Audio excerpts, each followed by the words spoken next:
reassuring things. One. 10. Civil War.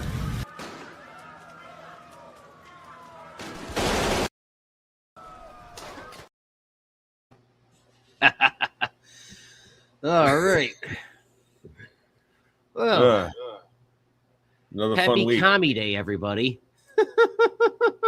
Yeah, right? Yeah. Oh, Lord. Oh, so how was your Commie Day, my friend? It was good. I got to enjoy watching basically all of the leftoids lose their shit because they had a really bang up week. So Yeah, they did. yeah, it's been fun. Mm-hmm. It's been a lot of fun, and I don't know.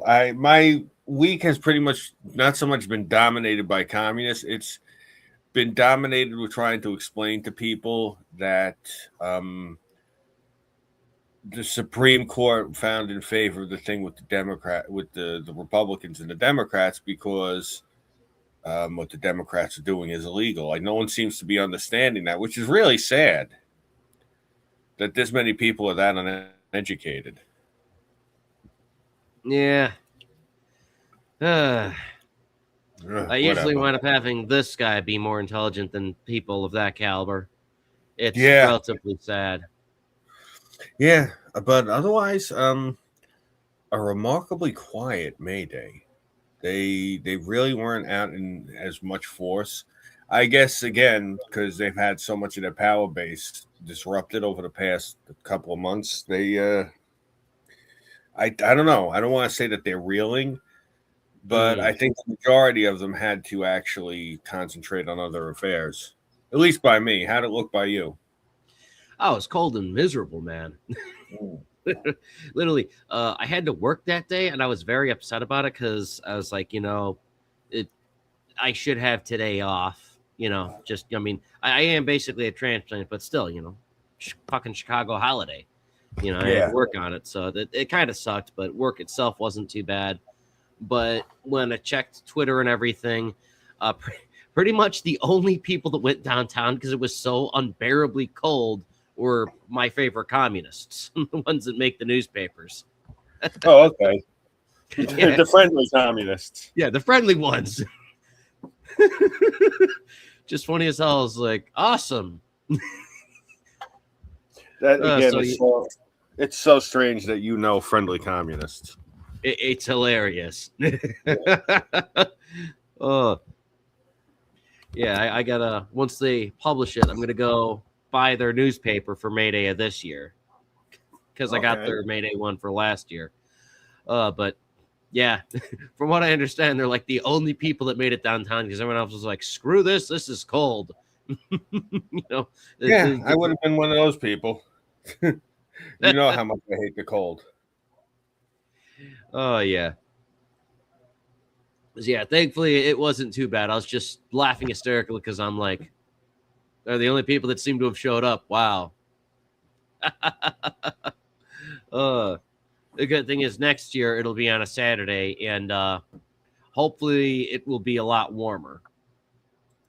So, okay. Oh, we'll wait and see. But fingers crossed. Yeah, pretty much.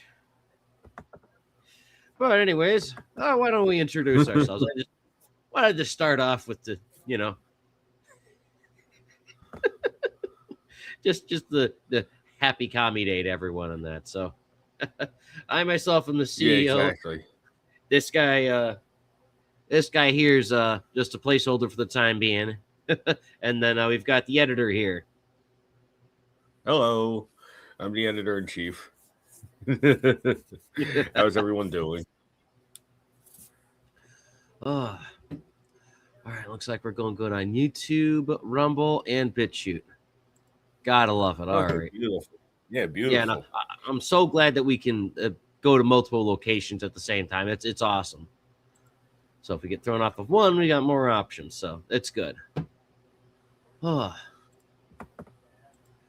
All right, so let's see here. We got a whole bunch of fun crap to get into. So let's see here. Why don't we do Commie Day first, just because it's downright hilarious. These poor bastards. Here, let me show you this. They are freezing in the cold. These poor guys.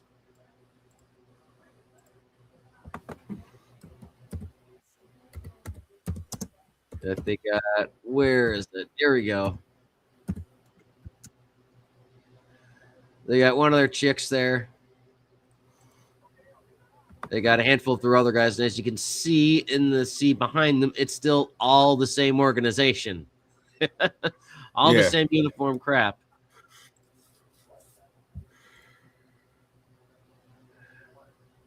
Hey, that's actually not too bad of artwork. They're getting better at this. I don't understand how the solution for a government screwing everything up is to give the government more power. I don't understand that. All right, bro. Okay, you got a bear. The bear's coming to your village, and the bear is mauling people.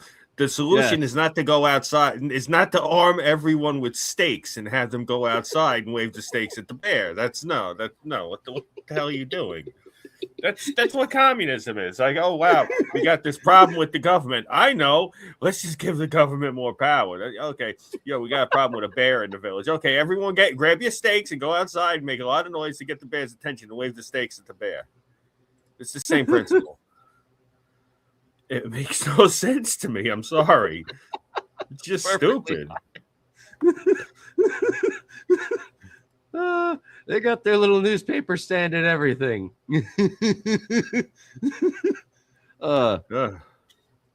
It's my whole thing of liking these guys is they don't do the terrorism. I can actually have a relatively good conversation with these people. And then the other thing is it's so bad in Chicago, so horribly bad. We're going to get into that later. That at this point, if these guys decide, hey, we're going to go for mayor and our party is going to go ahead and be the first communist party to run Chicago, I honestly don't think it could possibly get worse. It's gotten so bad. It's like, well, why the hell not? What, the Republicans doing anything in Chicago? No, they don't have enough power. Republicans in Illinois doing anything?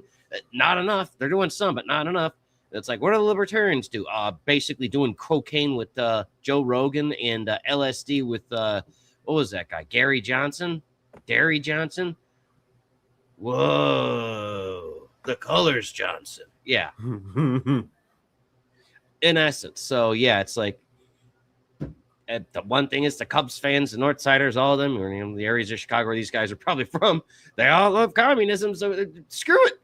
I don't think they could possibly screw up the city any more than it already has been. So that's my whole basic. We'll see. These guys. Yeah, well, we're gonna find out, aren't we? I mean, this is the thing. You said you've met them and they're nice guys and all that. That's great. The problem for me is on the off chance they actually do come to power and they accomplish anything. I don't. This is going to be. I don't want Chicago to be the thing where they point to it and say, "Look, the communism worked." That's the last thing I think that Chicago needs, as a feather in its cap. The one place on earth perfect. We'd wind up going from a 6-pointed star to a 7-point star. We'd have to change the flag for the city. Because that's why we got the flag that we have, is all 6 points on the stars that are on the Chicago flag are like major disasters we've survived. So, hey, why not? Communism will be the 7th star.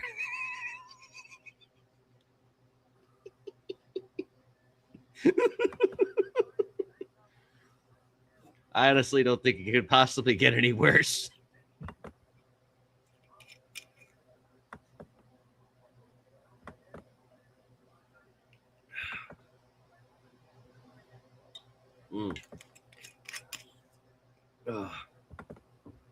That's my humorous soapbox on that one. Because I literally talked to one of the guys about it, and I'm like, I like you guys. I'm gonna level with you guys. I don't think it could possibly get any worse, even if you guys would screw things up. And he's like, it's gotta be pretty bad. Then I'm like, yeah.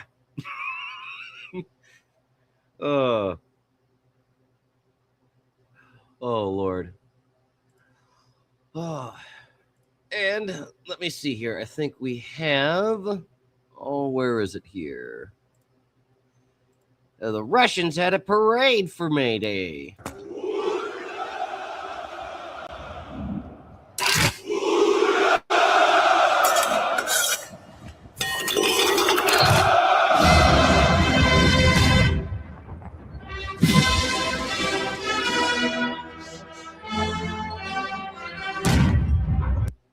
God, it looks like he's getting old and tired.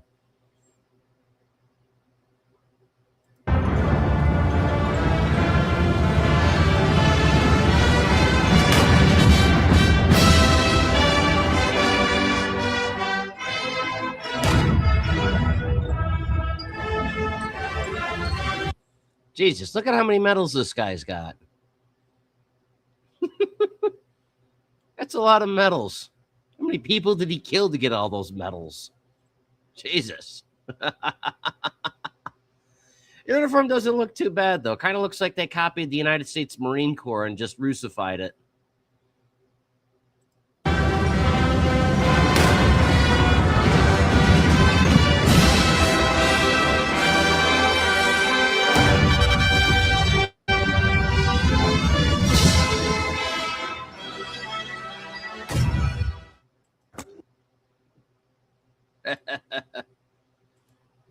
Darn, I was hoping we'd see people march around with vodka and AKs. Now you dropped out again. Yeah. I don't know. It's whatever they did to their new software StreamYard. Apparently, neither one of my computers it likes. So we'll just keep working on it.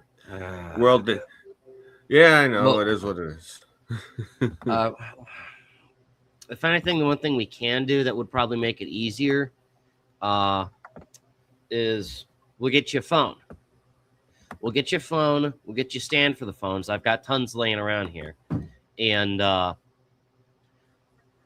just go get a headset. Because that's the one thing that on the go has worked fairly well for me. Yeah. And being that, like, if you're still setting up the studio on your end, that might actually work for the time being. Just prop the little thing up, get your costume on or whatever, just have half of it on, and then just get the headset and that, and then boom, you're good. Then you won't have to worry about it not the StreamYard not cooperating with whatever. Maybe you need driver updates or something. Who the fuck knows? You know. Well, the costume at this point is just a pair of gloves, and my wife lost one, so no gloves sucks. right now. Yeah. It's the mask, the hat, or the mask and bandana, plus the hat and the jersey, and that's it. That's pretty much what the costume is. I got a dog tag that goes with the jersey, but yeah, otherwise it's pretty simplistic and cut and dry. When I get back into making daily content to put up, I actually do have head to toe a full outfit. Just basically, this is gonna sound very nerdy, but it is me. The one that I usually do the show with you, I look at that as like Iron Man's suit number 5. That's the one, the portable one he can carry in the suitcase. Yeah. So I look at it almost like the different outfits I got, like the Iron Man suits. I got the one for actual filming, where I'm going to start going back to doing content. I'm going to start wearing that one. And the one for when I'm streaming with you or doing the stream with anybody, it's just a quick thing I can throw on. And then the other one that's a little bit more heavy duty for when we actually go to events. The one I wore that time when we went to January 6th. Yeah, that one. Because that one actually, like... it was a solid jacket. Yeah. The jacket is a nice thick leather. It's got a decent weave to it. The BDUs are a lot stronger, a lot sturdier. Plus, I have the basketball jersey that I put over the BDU shirt, so I still have the look I'm going for, but at the same time, I actually have tactical gear underneath it. So, because again, I've seen you see enough of these movies and things where things start off where there are people just there's someplace and next you know the shit hits the fan and they're left in what they're wearing. So that's the main Yeah, it's the main reason that I have the one. Like I said, I'm probably going to bring with me to DC this year for the 4th. So Good. I'll just be wearing this whole thing.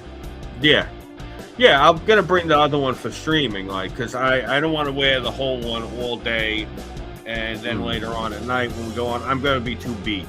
I'm probably gonna want to throw on, my street clothes with the regular outfit, with just the jersey and the hat and the mask. Gotcha. So yeah.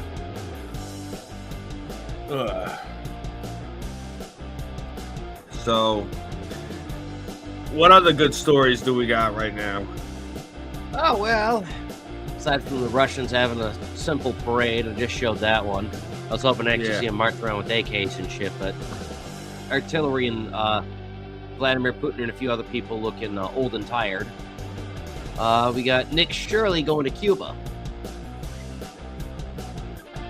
Okay. So, yeah, he somehow got in there, and he was able to get out of there. Because basically he was asking a bunch of questions, and eventually a general decided, what he goes over in this video, at some point a general basically decided, well, he wanted to give him the Felice Johnson treatment in a prison cell. So yeah, he was like, yeah, oh, I gotta okay, get the hell out of lovely. here. Yeah.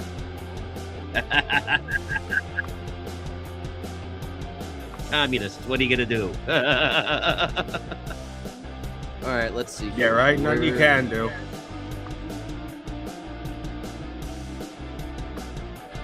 Oh, where is it now? Let's see. Oh, I put it here somewhere. There we go. He escaped communist Cuba. La mayoría. What's your thoughts on communism? ¿Qué piensas de comunismo? De lo más malo que ha existido en la vida es el comunismo. Porque realmente ninguno es comunista. None of the gas stations are even in operation right now because there's quite literally no gas. And we stand out like sore thumbs here, so they're wondering why we're here with cameras, interviewing people. They want to know what's happening and what people are saying. That's why people are not talking to us much. They're asking why are we trying to leave the hotel early. Cuba right now is facing one of the largest humanitarian crises in the world. Cuba's government is a one-party communist-ruled country, and they are facing massive food shortages, daily blackouts, and a lack of medicine. And right now, a U.S. blockade is restricting oil and gas from coming inside of the country. With communism and socialism on the rise in the West, Hey, I recognize those guys. and a lack of medicine, and right now, a U.S. blockade is restricting oil and gas from coming inside of the country. With communism Yeah, I know who these guys are. Hilarious. and socialism on the rise in the West, I wanted to see what RTA. life in communism is really like firsthand, as Cuba has been living underneath communism for over 60 years. Upon arrival, I completed all required documents and had received a visa for journalistic activity. However, once I landed, all my camera gear was seized, and within 24 hours, I was planning my escape out of Cuba after their intelligence followed me all day and a 2-star general came searching for me at the hotel. Now let's go see the reality of Cuba and eventually plan our escape out of Cuba. Where are the people at? ¿Dónde está la gente? No hay nadie aquí en la calle, no hay nadie aquí en estas casas. ¿Dónde está la gente? The problem is that there's no gasoline. It's not easy to move. Anyway, we have a lot of limitation for work. None of the gas stations are even in operation right now because there's quite literally no gas. When the United States captured Maduro, their main supplier of gas and oil was shut off. So the country right now has hardly any gas, and if you do want to get gas, you have to wait in a line from the government. The guy that we're in our taxi with right now, he said his position to get gas is $1,200 in line, and gas from the government costs around $1, but gas, if you were to buy it on the black market, costs $10 per liter. That's $40 per gallon if you were to buy gas here in Cuba. Before they captured Maduro, was there gasoline in the gas stations? Always. It was easy. Nowadays it's really bad, but it was easy to get gasoline. And for you, Every day you can go to the gasoline station and buy it normally. It was normal, but nowadays it's really bad. ¿Y cómo está sobreviviendo la gente aquí en Cuba? Just imagine the reality of it. With 1,000 sacrifices and 1,000 daily struggles, the average Cuban citizen is the one really going through absolute hell here in this country. It's so interesting being here in Cuba because everything is just like empty. It's almost very like North Korea-like when you come into a massive plaza and there's not even cars. Listen, right now you can't even hear a car in sight. That architecture looks really nice, though. Yeah, well, slavery gets shit done.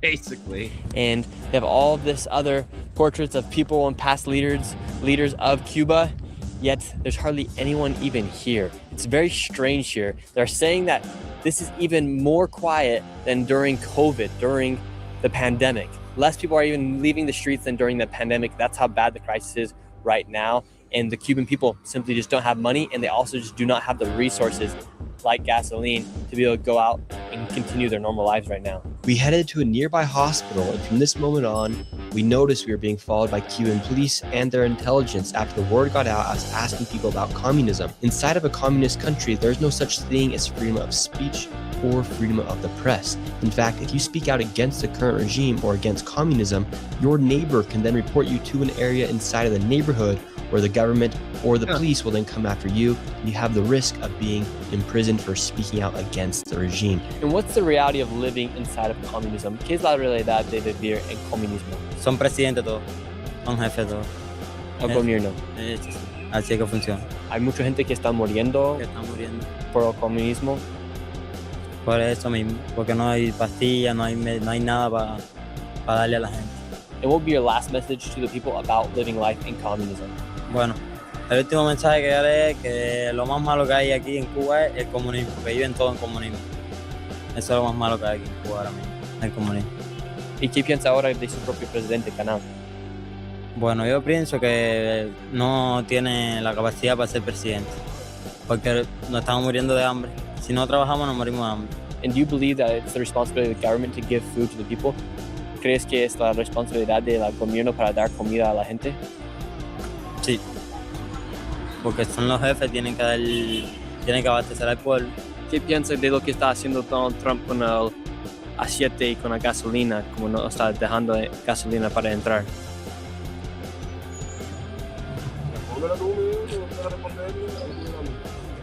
See, like people are very scared to answer and even give questions and responses here because of communism.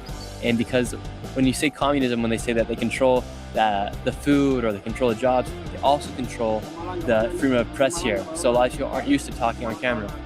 And ¿qué piensa eso de Que se cinga Díaz Canel. Fuck the president. Que se cinga Díaz Canel. Security had noticed that two random individuals had appeared while we were doing these interviews, and they decided it was time to leave. So what happened while we were conducting some of those interviews? Right now, while we were finishing one of the interviews, some undercover cops, you could just tell they're undercover cops. They came out of nowhere. They got on better used phones than the average person here, and they were right away communicating with each other, and they were trying to corner us out. So that's why we had to get out of it. So you do have government spies going around making sure that certain things aren't said. Of course, and we stand out like sore thumbs here. So they're wondering why we're here with cameras, interviewing people. They want to know what's happening and what people are saying. That's why people are not talking to us much. That's also why you don't ever see any videos come out of Cuba. That's 100% why you don't see videos come out of Cuba. It's very limited, the videos that you see come out of Cuba, because they control everything. We headed into downtown Havana with the hopes that we'd shake off the two spies that were telling us. And I want you to notice the pure decay here. The streets and the buildings look like they're about to fall apart. And this is due to 50 years of no innovation inside of a communist country. We then went into one of the local markets to exchange some cash for some Cuban pesos. Definitely. I think I still got him blocked though, but I'll put it in one of the group chats. Yeah, holy crap.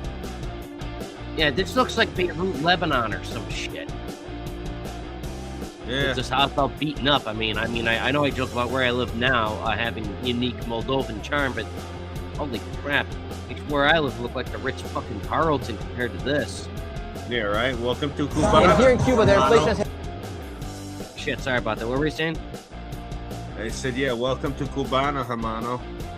Yeah, no kidding. It's really hard here, so their peso does not really go that far, so the dollar does go a lot farther here. In fact, the average salary of someone here for the month is $14 USD. So right now we're exchanging here on the streets of Cuba, and you get a lot better price for your dollar versus if you were to do it at the airport here in Cuba. How would you say life is here in Cuba? La situación está mala. What do you think is going to happen with the future of Cuba? Ustedes que vengan para acá. ¿Crees que los Estados Unidos van a tomar Cuba? We're gonna come here. Claro, tú puedes para acá. ¿Y te gustaría que los Estados Unidos toman Cuba? Claro que sí. ¿Y por qué? Porque que vengan, esto aquí está malo. Claro, para trabajar con ustedes. What's your opinion about communism? El comunismo es malo. And why is it bad? ¿Por qué está mal? Está malo, no hay comida aquí. ¿Qué fue el cambio después de Maduro fue capturado? No me ataques. Yeah, they can't talk about it. It's kind of interesting asking about these political situations that you could talk about in the United States completely freely, but a lot of people are timid, and you have to respect that because you don't want to put them in a bad situation. But And also, as the guy said, no comment. When someone tells you when you're the press, hey, no comment, I got nothing to tell you, you gotta fuck off. Because they can go ahead and revoke his limited passport that he has there for journalism if he keeps pressing the guy. Yeah, you're not allowed to stand there and harass them. Mm-hmm. Yeah, you have to basically, you have to be on your best behavior and be respectful. If they tell you fuck off, you gotta, okay, and fuck off. Yeah. Holy shit. See, it seems like they're pretty much hanging on by a thread over there. And from what I understand, Nick Shirley was able to get back to the U.S. unaccosted. But pretty much most of his gear and everything that the government just immediately took as soon as he landed. Yeah, it's ridiculous. So, yeah, that fucking sucks. Honestly, that's ridiculous, and it's ridiculous, and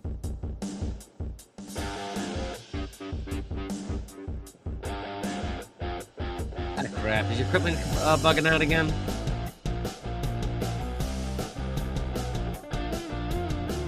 Oh boy, here we go again. Oh, why? What story you got lined up now? Oh no, it's just you were trying to talk and then it paused for a good second there. See, every time I say something profound, the universe does this to me. That's exactly what that is. Every time. I had an epiphany, I did, and I shared it on the air, and then the universe is like, nah, fuck you, Stu. All right, well, what was your epiphany, my dude? I don't even remember. That's why we record these. That's why you need decent equipment. I mean, look, this microphone I'm using. This thing's a wired microphone, and I got it at 5 below. It works great. Yeah. Well, I'm still working on putting together the area to stream. So once that's done, you know, once the area is completely done, then I should have no problem. It's just, it is what it is. All right. So what is the next tale of woe we have for the audience? Well, speaking of horrible fucking decay, the oldest salt company in Chicago left. Completely fucked off. They got a better deal in Kansas and they left. So Morton Salt is going to Kansas. And J.B. Pritzker is trying to put in a wealth tax so that whenever you leave, well, you have to pay a tax because, you know, you're having an entire wealth industry, you know, leave. Right. Of course he is. What a charming man.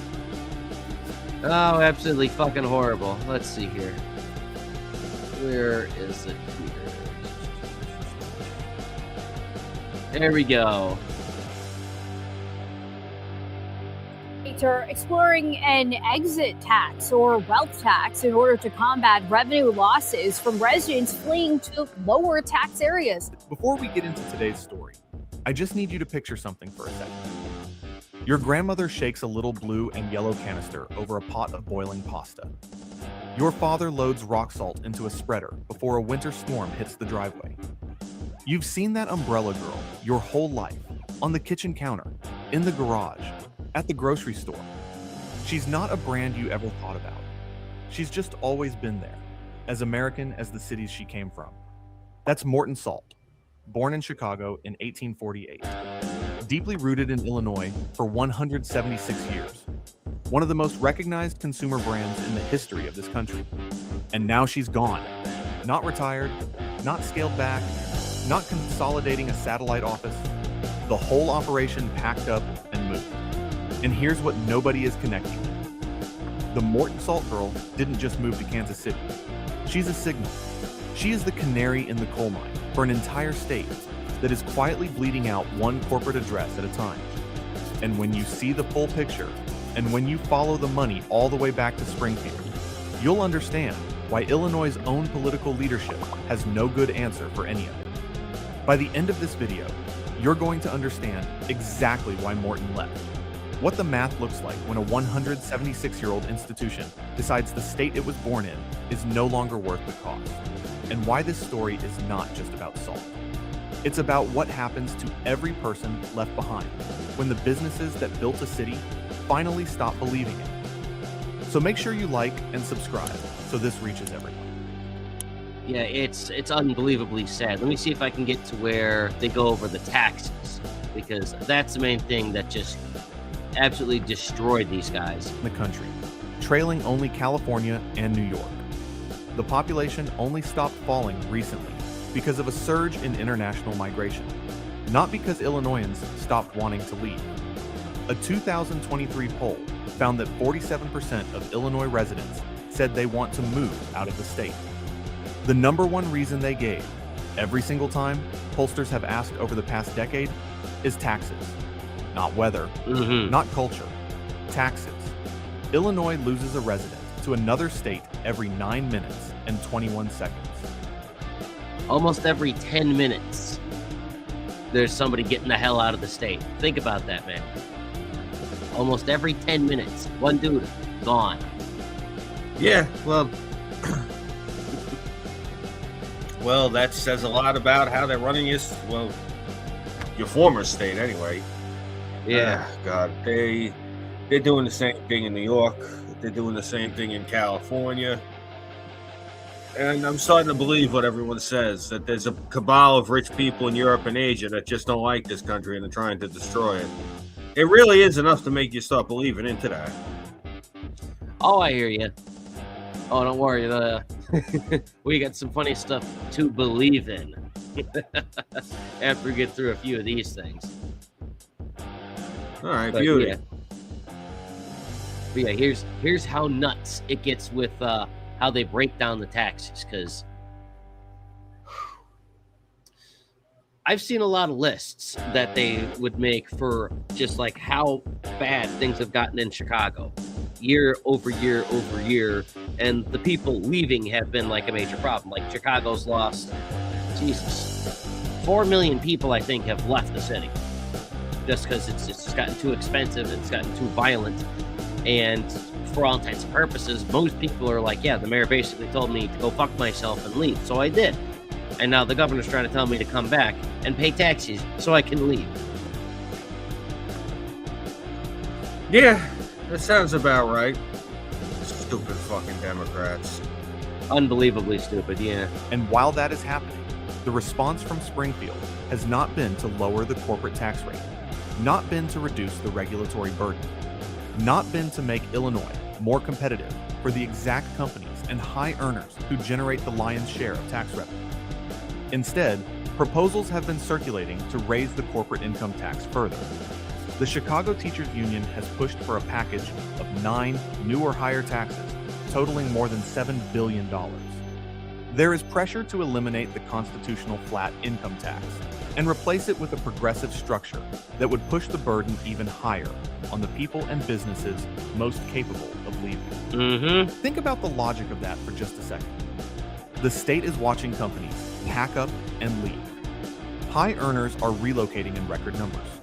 The 6% of tax filers who generate nearly 40% of the state's personal income tax revenues are disappearing. And the policy response is to raise taxes on whoever hasn't left yet. Jamie Dimon described the same dynamic playing out in New York, and he called it a death spiral. Fewer high earners means less revenue. Less revenue means higher taxes. Higher taxes push more people out. Repeat, Illinois has been running that cycle for a decade, and there is no sign that the people writing the bills have connected the dots. Here is what is different about Morton Salt compared to a hedge fund or a tech company. This was not a firm chasing venture capital or following billionaire lifestyle preferences. This was a manufacturer, a consumer staples company, a business with physical operations, real employees, and deep operational roots in the Midwest. When even that kind of company runs the numbers and decides Illinois is no longer worth it, you are not looking at an isolated tax avoidance strategy.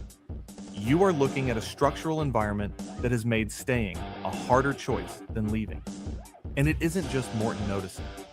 The New York Stock Exchange recently shut down its Chicago office after 143 years and 143 years. And they went to Texas. Located to Dallas. 143 years in Chicago. Gone. The financial infrastructure, the corporate anchors, the iconic brands, they are all running the same calculation and arriving at the same conclusion.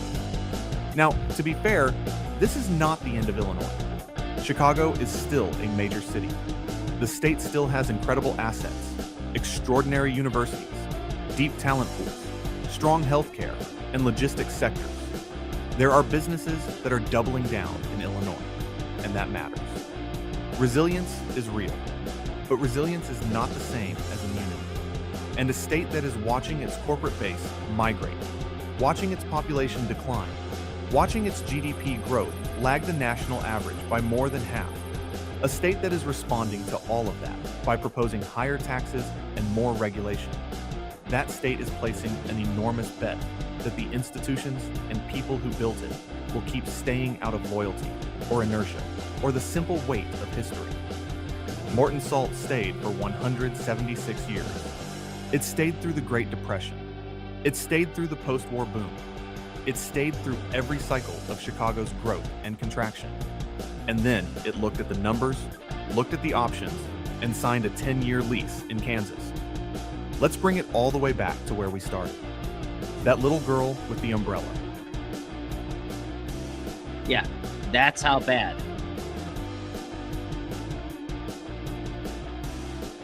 That's ridiculous. Yeah. I mean, look at how much shit they've chased out of New York, how much shit they've chased out of Massachusetts. They've chased out all of our firearms manufacturing.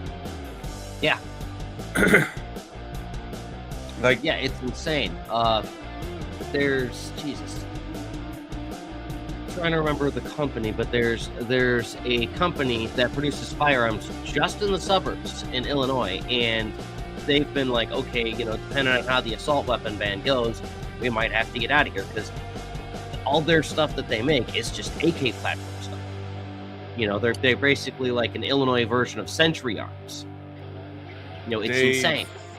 They've chased everything out of New York and Massachusetts. I mean, Springfield Armory, Springfield, Massachusetts, they had to move.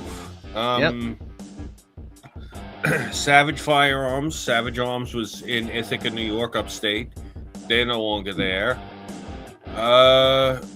We had a bunch of, I think Winchester was over here. And yeah, Winchester was. Yeah, and I think Smith & Wesson at one point was over here. Bill Ruger is originally from, I believe, East New York, Brooklyn, or Bensonhurst. Nice. Ruger was started in Brooklyn, the same as Henry, the new Henry Arms, Henry Repeating Arms. Mm-hmm. That was started by a Sicilian guy in Brooklyn, Anthony Imperata. And they got themselves set up across the river in Jersey and had a company there, and they had to move to Wisconsin because of Jersey's crazy gun laws.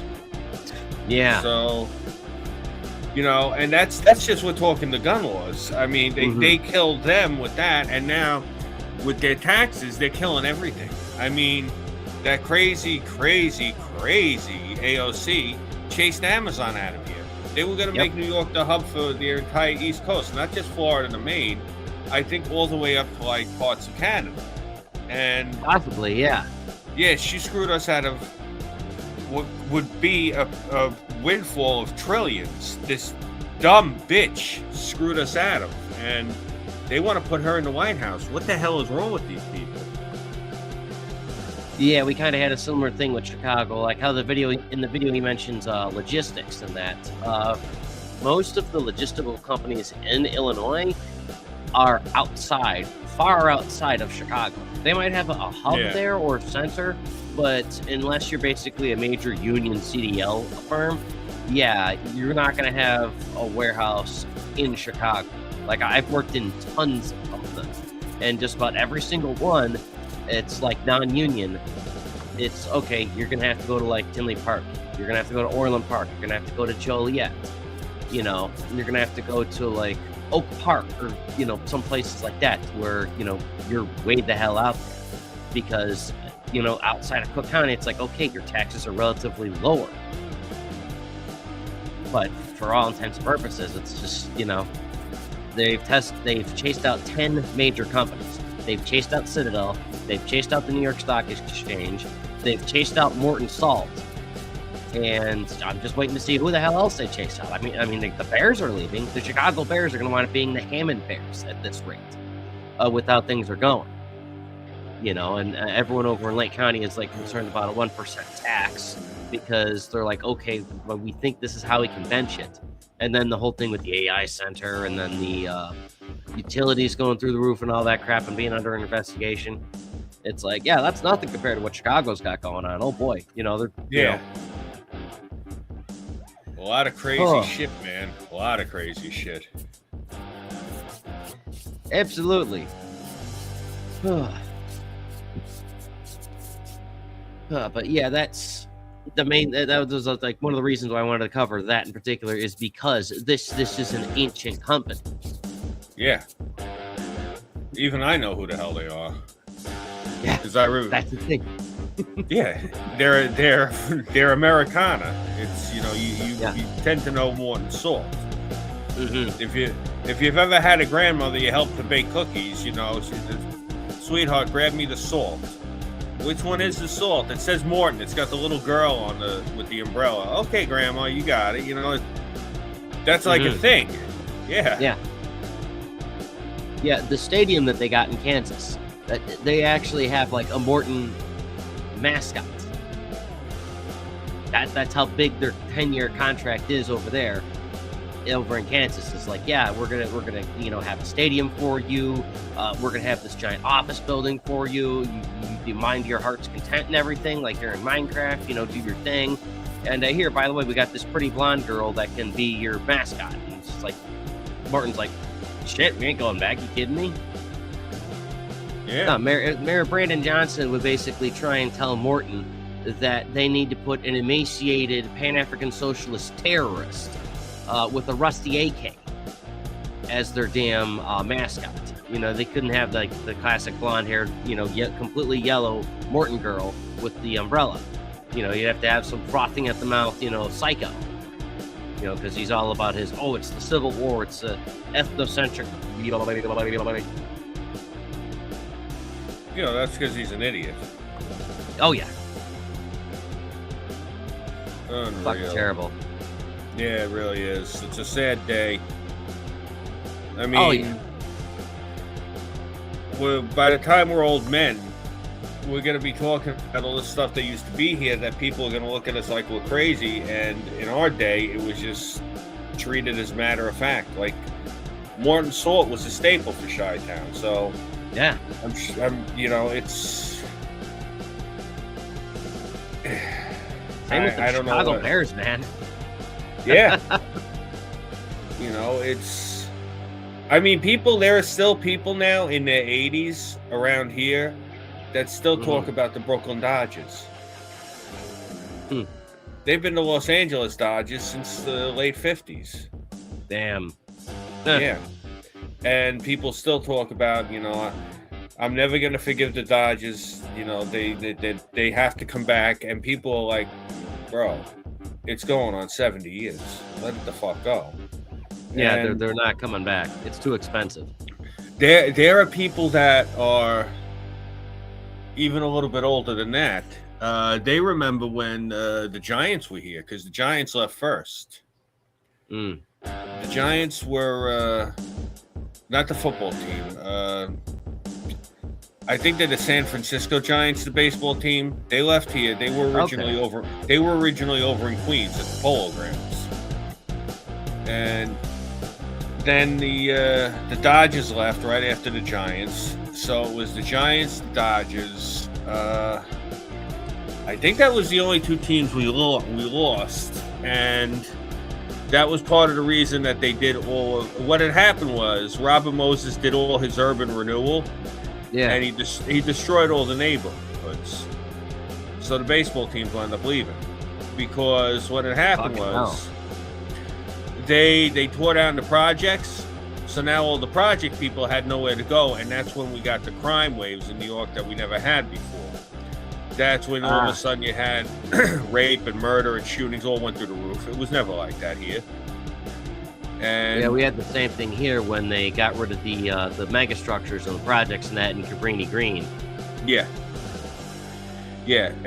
but we lost entire neighborhoods. New York City completely fell when Robert Moses did this, and he gutted and recut the neighborhoods and reorganized them.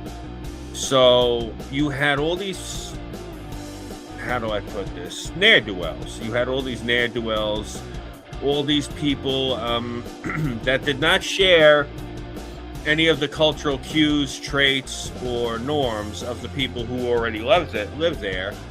And they came in and destroyed their neighborhoods. Like, there were no black people in Brooklyn or Queens or Staten Island or the Bronx except for small neighborhoods, very small neighborhoods. Gotcha. And what happened was they tore down the projects, and all these people were mentally retarded or mentally ill people that couldn't get thrown into the asylums because there wasn't enough money. So they got Section 8 housing. And when they tore down the projects, they started to go into the neighborhoods. And immediately, that's all of a sudden, you had rapes, you had muggings, you had murders, you had shootings, you had vandalism. People didn't break into stores back then. It didn't happen. The gates that we have that roll down in front of stores, that wasn't a thing. So it's all tied to that, and that's what caused the Dodgers and the Giants to leave New York. And now Brandon Johnson, what he's doing is he's going to basically destroy Chicago, and it's through taxes. The same way New York is destroying New York, the infrastructure here through taxes. And they're going to bleed who they can as much as they can. And then what they do is they let their cities run amok, and the president has to declare martial law, and they point to that and say he's a tyrant because they really think people are stupid enough now where they're not going to look at all the... I mean, there are some. I talk to people every day that are stupid as shit, that they still watch only the mainstream media. So yeah, you're always going to have those people. But now you have, unfortunately, you can turn around in Chicago and point and say, oh, look, you see Morton Salt? Well, it's not there no more. Well, yeah, no shit. Why is that? Yeah, you could see it on the I-94 when you're going into the city. You'll pass it. It's absolutely huge, and now it's gone. Now, a portion of it has become a concert venue. I think Fear Factory or someone's going to be there.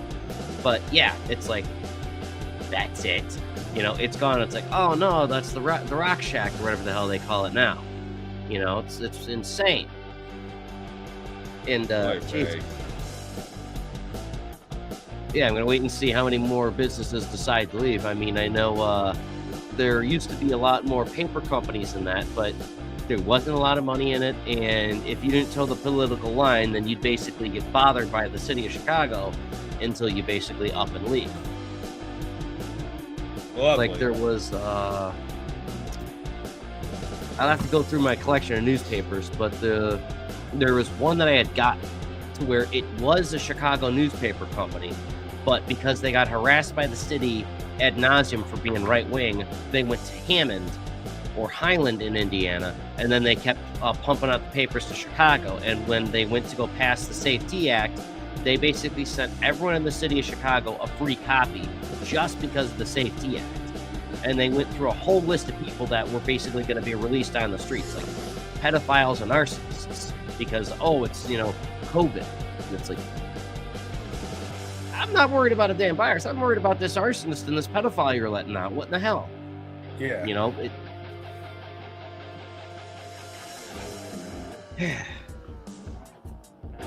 Well, so yeah, they've pretty much beaten that like a dead horse. Yeah, it's all right. Do we got anything else we can segue into that's related to that at all? In regards to that, let's see here. Well, we've got someone who's gaining. Let's see here. We've got the Japanese military, or technically the the whole country of Japan and its companies are now able to go ahead and make military arms, ships, rifles, all sorts of stuff, weapon systems. Oh my! Oh yeah, that's good. Yep. Here we go. Japan is scrapping restrictions on its exports of weapons. The move marks a big step away from the pacifist restraints that have shaped its post-war security policy. It's also meant to give a big boost to the country's defense industrial base. Companies like Mitsubishi Heavy Industries can build complex weapon systems including submarines, fighter aircraft and missiles. But for decades they've had to rely on one customer, Japan's self-defense forces. Now overseas sales could help. That is some of the weirdest camouflage I've seen in my life. What the fuck? Such companies build revenue, boost capacity. Two Reuters sources say one of the first deals could be the sale of used warships to the Philippines. Other countries, including Poland, are also said to be exploring deals. Oh my, them and Poland are very buddy-buddy. That would be interesting. Let's go give Iron Lord one of these helicopters. It all comes as wars in the Middle East and Ukraine strain US weapons production, potentially creating opportunities for Japan to fill the gap. Allies in Europe and Asia are also looking to diversify their suppliers, amid concerns over the reliability of support from Washington.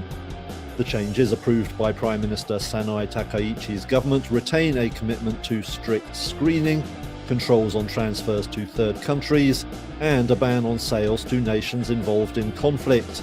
Chief Cabinet Secretary Minoru Kihara set out the changes on Tuesday. Today, no country can safeguard its own peace and security on its own. To protect both national and regional peace, it is important to further promote the transfer of defense equipment and strengthen the deterrence and response capabilities of allies and like-minded partners. Japan is already taking steps to bolster its military. God. Is it me or does this look like Nam over here? Yeah, right? Similar part of the world. Yeah. Well, at least they're not rocking that hideous blue set of triangles. Oh my god. What the hell is that going to hide you from?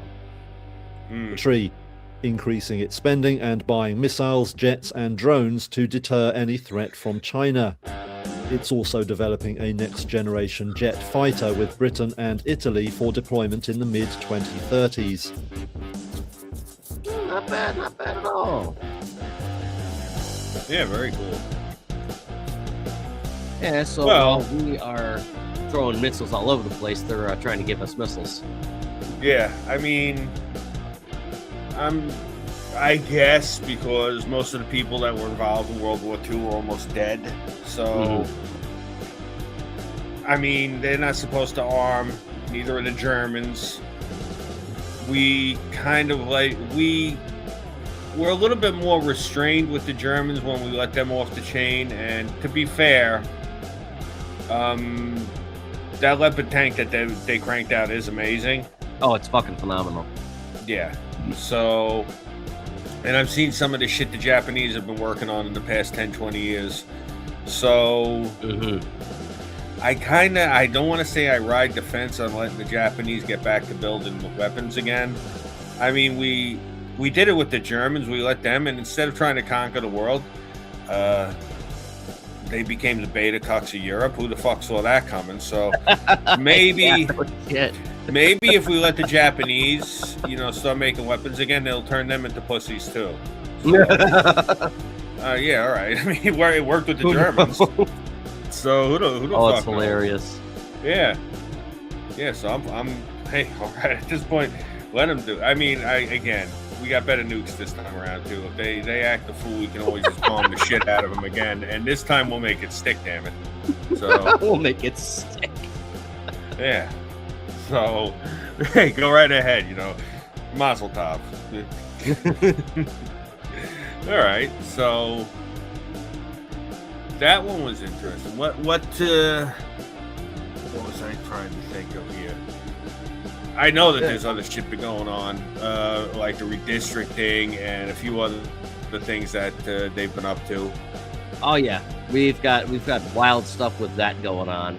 I actually had to consult a robot in regards to that because in Indiana, we just had. Oh, there he goes. He dropped out again. Fucking hell. Anyways, in Indiana, we just had elections, and I believe next month is supposed to be Illinois' election, so they already got them done, primary. So that got done and over with. The only thing, though, is other states aren't as lucky as Illinois and Indiana to where they're having to delay their elections because the Supreme Court went ahead and said, hey, yeah, there he is.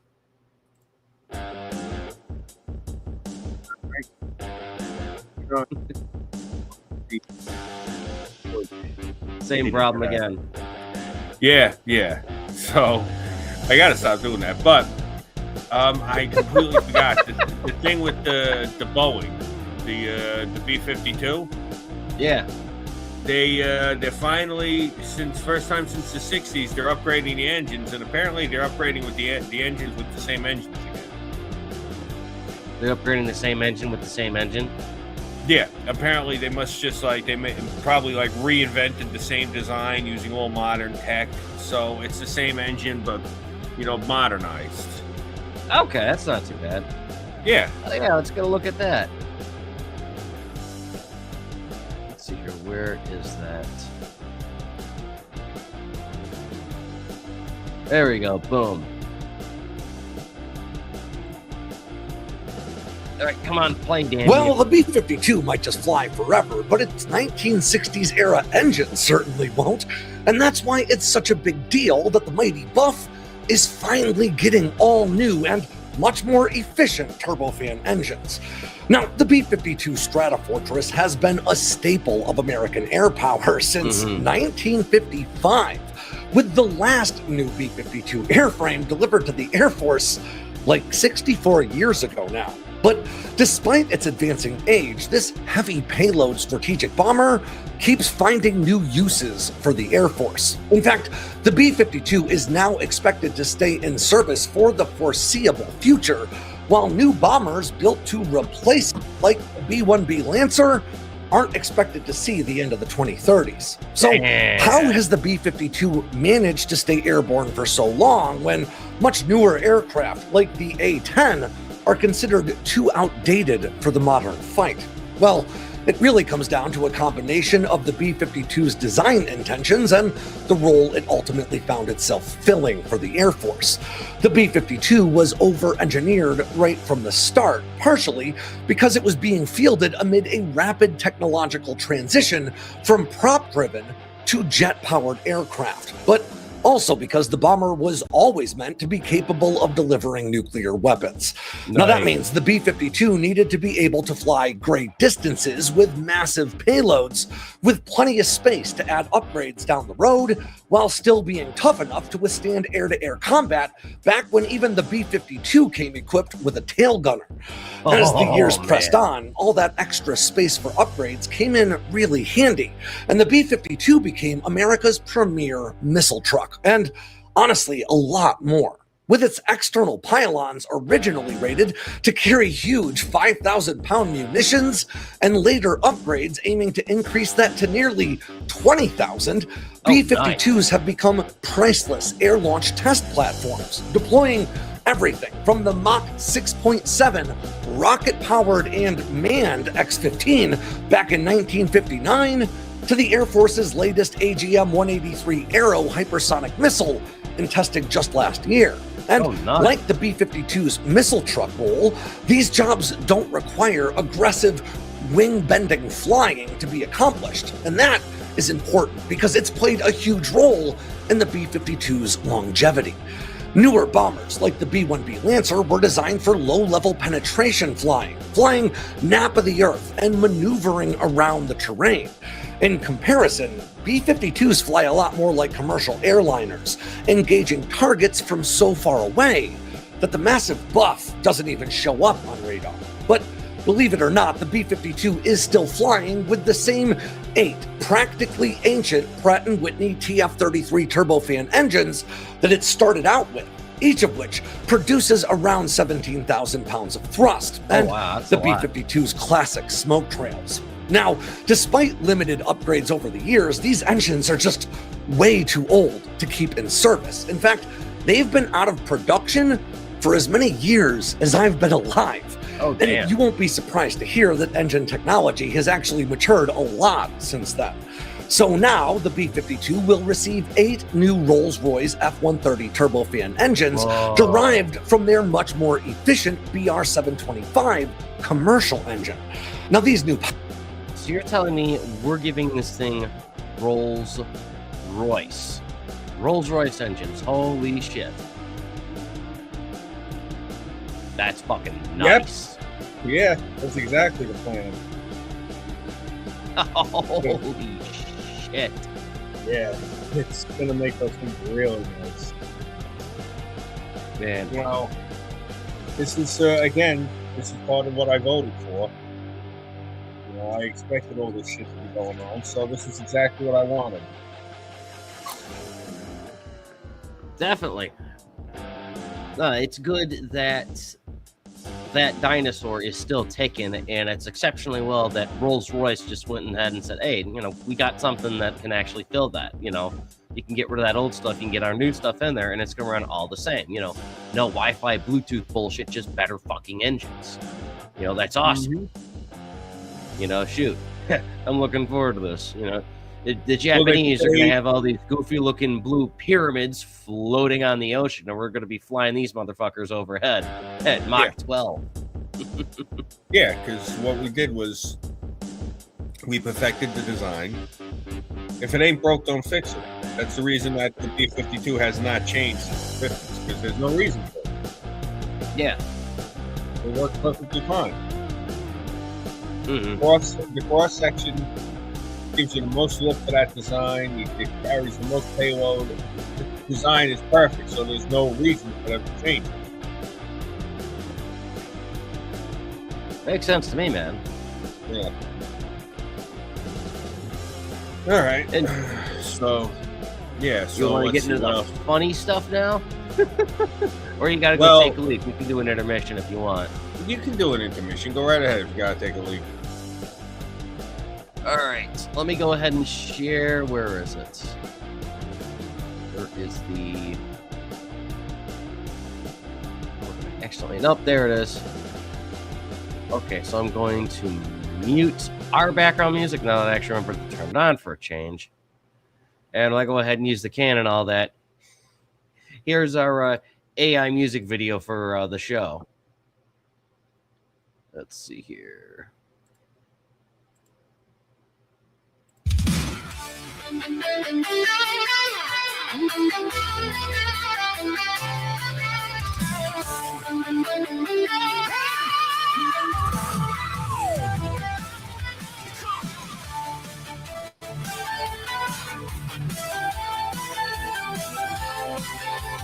Trumpet lion, tower gold, MAGA king, Powerball, jaws explode, deal sign, Abraham Road.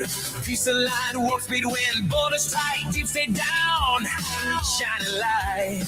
Trump, the greatest legend strong, America first, all along. We didn't spark a battle, it raged on through generations past. We didn't like the clash, but we'll end it now. America first and last.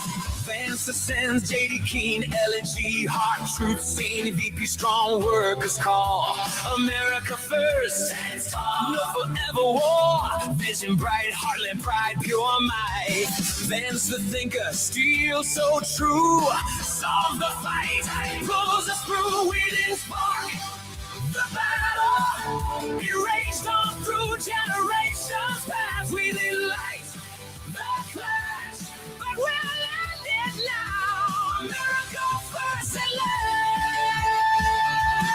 last. Hey, Texas rises, vets so tough, combat proven rough enough. Pentagon chief, lethality high.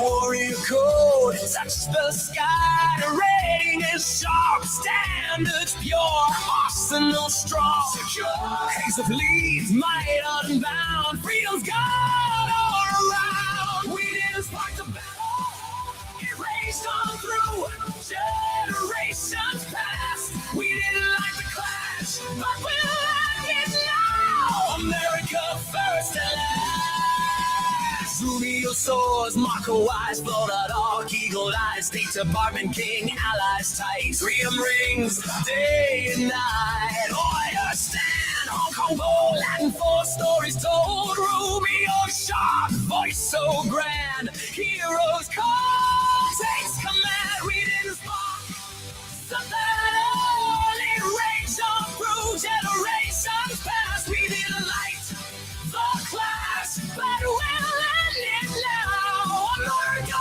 first and last. 1979, Tehran embassy seized, hostages held 444. COMMIE rise, score on the land, nightmare long, endless war. 1983, Beirut blast, posse told, threats amassed, Cobra Towers, Air Force down. Iraq EFPs all around. Proxies hit, bases struck, ships in peril, forces buck. Terror funded, fear runs deep. American lives, they seek to kill.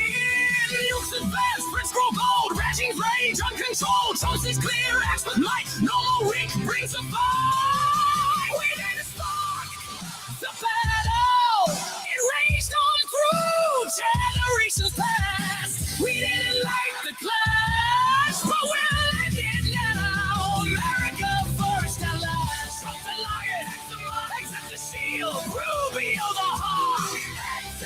We didn't spark the battle, it raged on through generations past. We didn't like the clash, but we'll end it now. Winning at last. Last heroes. America first and last. And Scott. But we'll end it now. America first and last. 1979, Tehran embassy seized, hostages held 444. COMMIE rise, score on the land, nightmare long, endless war. 1983, Beirut blast, posse told, threats amassed, Cobra Towers, Air Force down. Iraq EFPs all around. Proxies hit, bases struck, ships in peril, forces buck. Terror funded, fear runs deep.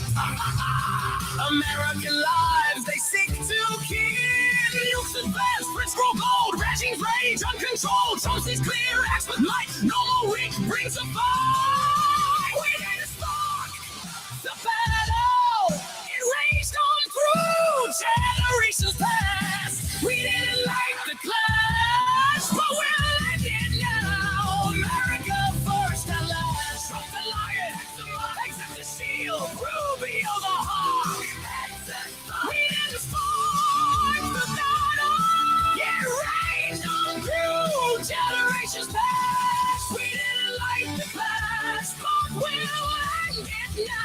winning at last. As heroes, America first at last. Red Sky takes the fight.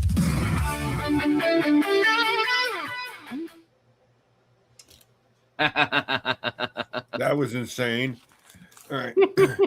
Give me 1 Oh, second. I absolutely. gotta grab the charger for this. I sent you a video you might be interested in though. All right. Yeah, check it out.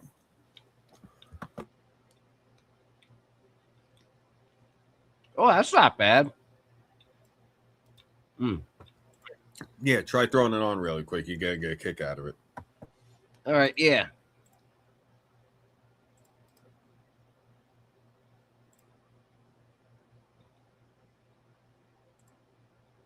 Right, yeah, let me go ahead and screen share. That way you get yourself situated.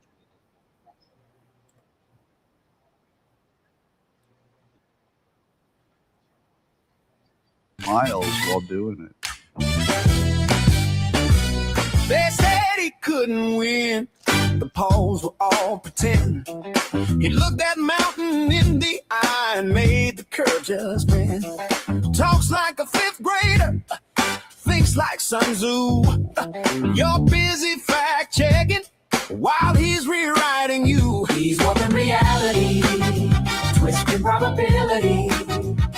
Talk slow, hit bold, change the world's mentality. Master persuader, communicator supreme. Got the crowd chanting the forward dream. Make America great again. Ceasefire on the table, every hostage home alive. The deal no one could broker, he just said, watch me drive. From Riyadh down to Gaza, they're humming the same refrain. Only E-47 could pull that off, peace with a side of fame. They took a shot, the crowd gasped tight. He brushed the dust, said, fight, fight, fight. Smiling through fire, history rewind. You can't stop destiny when persuasion's divine. They call it TPS. Trump derangement syndrome. All he's got to do is take the 80% side and boom, his haters sprint for the 20. It's automatic. It's hypnosis at scale. He doesn't debate. He frames. He doesn't argue. He names. You bring logic. He brings vibe, and the vibe decides. You ever get the feeling this is all code? Most people are just NPCs. And he's playing on author mode. Trolling all his haters. Royal robes and crowns. No keys. They shout in chorus. He just memes it upside down. Posting on X. Truth and online. He feeds on the fury. Turns chaos into shine. Yeah. Honor the deal, baby. Never fold or kneel. He plays 4D chess with that Queen's Barnes-id. He's warping reality. Funkin' with vitality. Cause in the headlines, he's the fatality. Talk of the town, still holding the crown. The peace president turning hate ties down. Sure, he's a narcissist, but the grandiose kind, the good flavor. He wants to look great, so he does great. He builds, he wins. He lifts the tide. If you're gonna be big for everyone. Warp it, bend it, shape it true. Facts don't matter, feelings do. Warp it, bend it, shape it true. Facts don't matter, feelings do. Warping reality. Oh yeah! He's with finality. He closed the deal. He changed the game. Whoa. He owns the meme. The king of chaos. In a funky dream. It's not politics. It's persuasion jazz.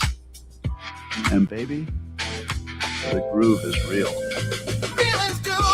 Warping reality. Oh yeah. Peace with finality. He closed the deal. He changed the game. Oh. He owns the me.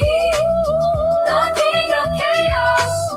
In a funky dream. It's not politics. It's persuasion jazz. And baby, the groove is real.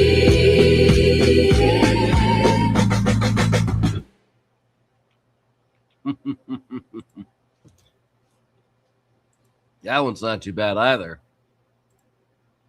Huh. Pretty decent. Hey, you got the thing all working now? Yeah, I got it charging. Yeah, no, I was actually thinking of if I start doing streams on my channel again, I'm gonna use that as my my intro music. Go for it. I mean, I believe you have the function to where when I invite you as a guest on here, you can stream to your own destination. So you should be able to do that while we're doing. I was thinking if I start doing like content again, I was gonna actually use that as like, not so much for streams, but like if I'm actually doing contented videos, I think I'd like to use that as maybe just the instrumental version, and then have the version with lyrics playing for the end credits. So it works. It's snappy. Yeah. Plus especially funk and disco, that kind of goes hand in hand with New York. So I figured it had a more tailored fit for what I'm trying to do. So I do like jazz and blues. It's gonna be interesting. Yeah. I seen I seen Paul and Funkadelic live probably at least 3-4 times. So yeah, that's definitely like my sort of music. So I'm thinking once I start putting up content again regularly, because I have to figure out how to edit software, how to edit the video clips together, and how to add music and sound effects. Once I figure out how to do all that, I'll probably start making a lot more content. Because right now it's just me yelling into a camera. Gotcha. Speaking of which, I got fortunate. The missus ordered me another drive because she took pity on this one being a pain in the ass. So once I go ahead and get a couple things taken care of around the house, I can start rendering shit out. Oh, beautiful. Yeah. So, yeah, thankfully within the coming weeks, I can get that ball rolling. All right, awesome. Good. Mm-hmm. Very good. All right, now on to the weird shit. All right, let's go. Let's do this. I'm ready. Like they say in Jurassic Park, hold on to your butts.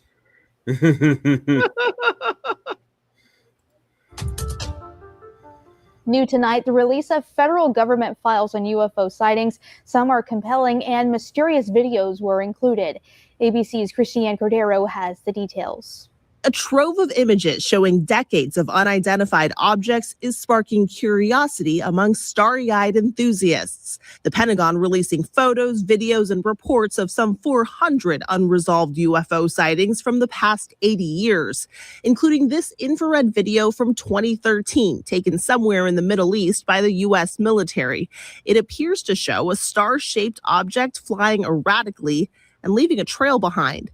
And in this audio from 1965, astronaut Frank Borman can be heard documenting an unidentified object while aboard Gemini 7. We have several, looks like the three up here, actual sighting.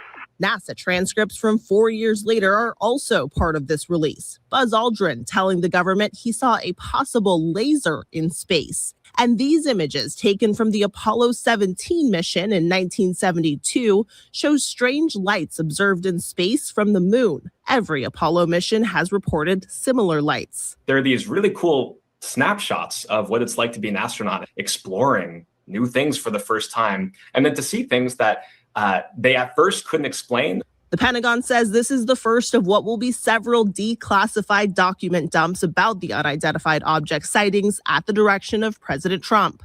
The president now touts complete and maximum transparency, writing it's up to the public to decide for themselves what the hell is going on. These files released by the Pentagon do not give any solid evidence for life beyond Earth or alien life in general. But that doesn't mean we aren't continuing the investigation. I don't know about that, buddy. I see a lot of weird shit. Let me go back to that one. It said they'd seen over the Middle East. Where is it? We've got this thing on the moon. Yeah, that don't look like something we'd made. That looks inhuman. Where the hell was it? This damn thing.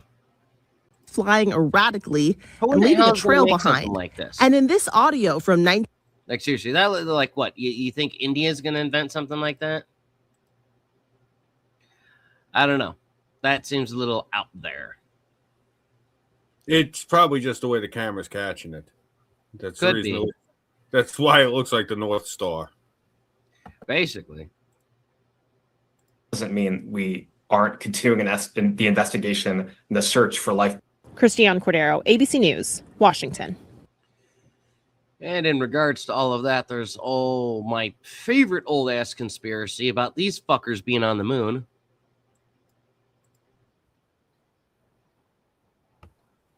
Oh joy. Yep. No, they got Michio Kaku out. I'm guessing that they took him out of his carbonite. Probably.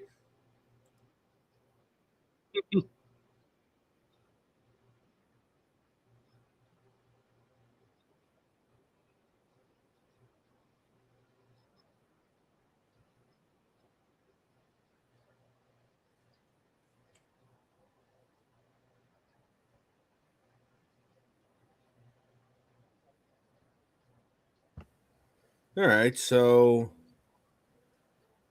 what else we got? Other than aliens, I just wanted to get really weird with that one, just because it's downright humorous. Yeah, it is.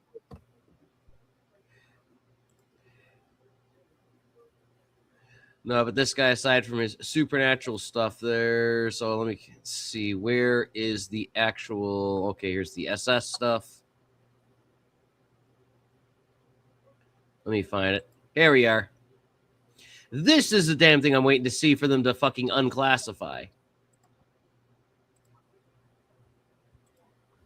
I'm sure we might get in trouble, but this, historical stuff. All right. Let's see what they got.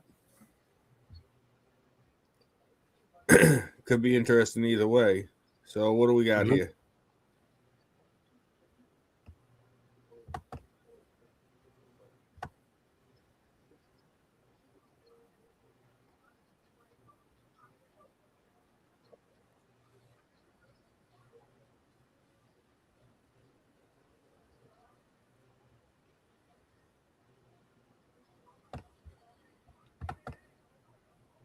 So what do we got? You got anything else?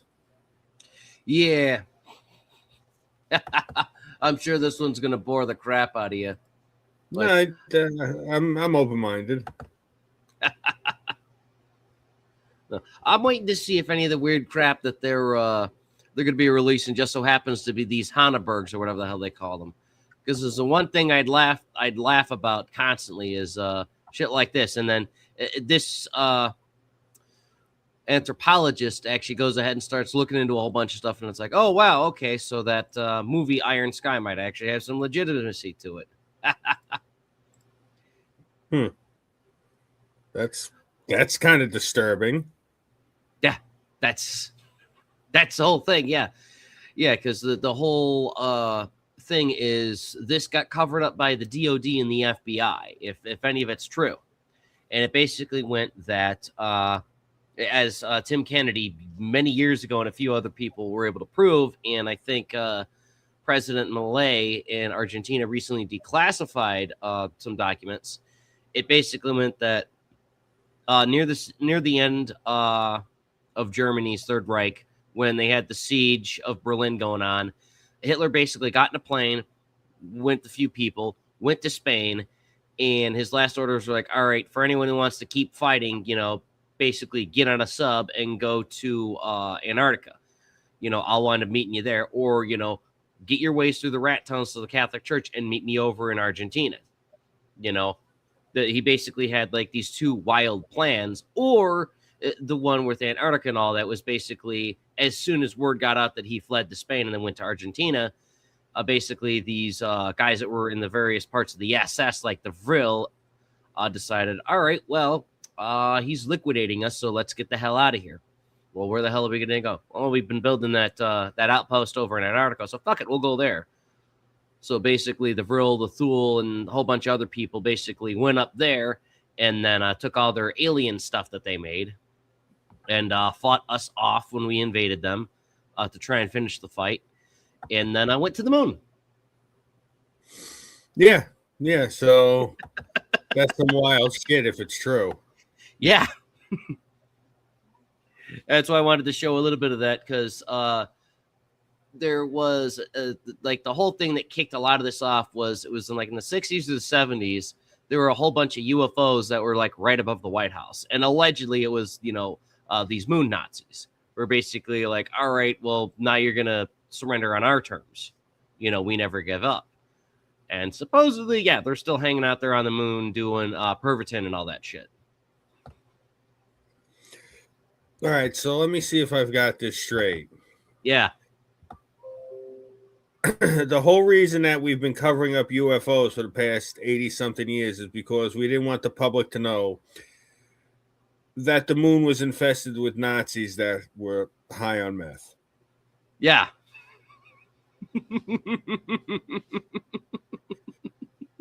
You really can't get shit better than this. You really can't.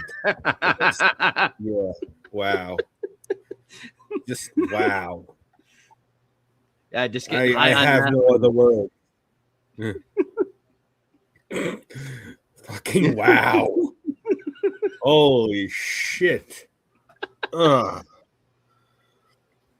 That honestly made my it teeth gets even better. Basically, one funny thing happened in the Black Forest that helped them basically get all this advanced stuff, and they basically had their own Roswell. So a little bit of meth and a little bit of meditation, and they can speak to ET to phone home, so they can get blueprints for UFOs. Jesus God. Yeah, allegedly one of the reasons why the British Air Force had such a high casualty rate when they were doing bombing runs is because of the Foo Fighters that the Thule invented with the Vril.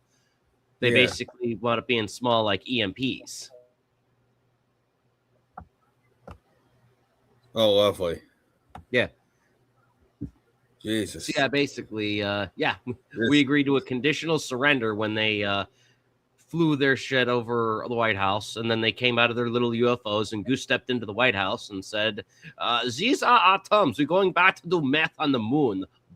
Auf Wiedersehen. That's great. Yeah, That's so awesome. the American government doesn't want to let everybody know that not only did we technically lose the Second World War, but we had to admit we lost it to a bunch of methed up super space Nazis who won't let us on the moon to mine rocks because we need. Yeah, and they won't let us on to Antarctica either. Yeah, basically. That's so wild that all of a sudden now Antarctica is shut off, and that's great. That really is great. It's so great that we got this crazy shit going on, and the fact that they've been covering it up for years, that makes this even better. Unbelievable. Yeah.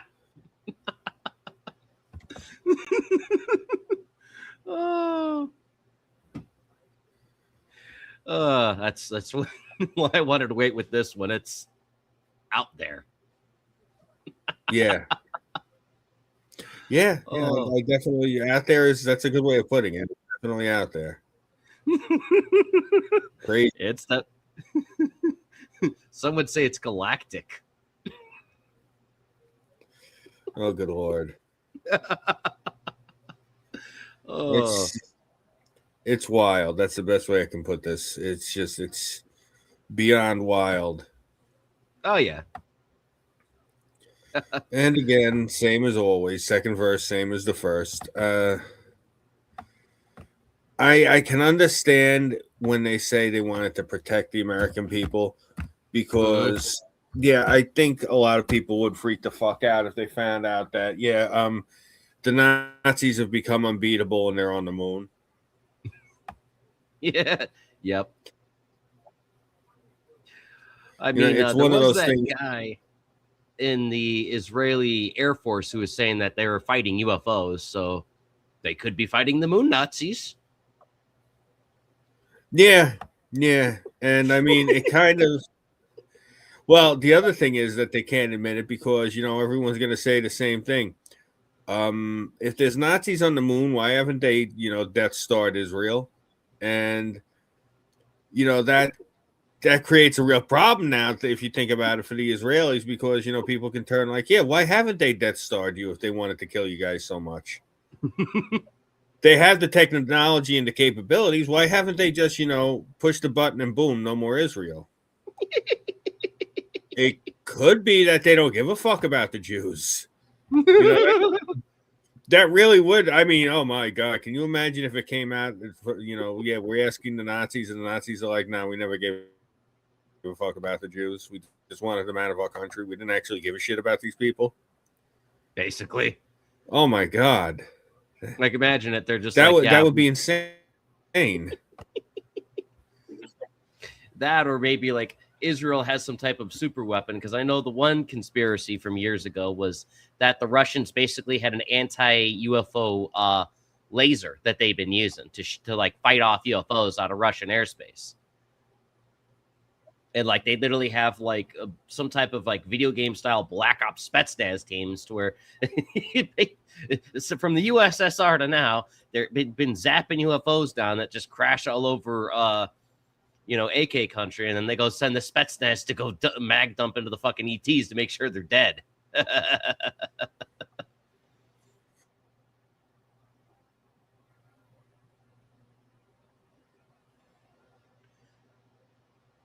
That was years ago. It definitely. That I remember, like there was footage of like some type of laser coming out from the Earth, and then a UFO is just like floating there, and then like as the laser's coming up, it just goes nope, and it flies off.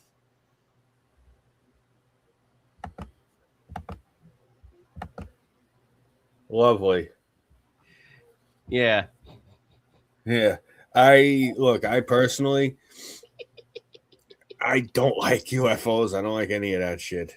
I don't like anything where I can get abducted by something that I'm good on that. Seriously.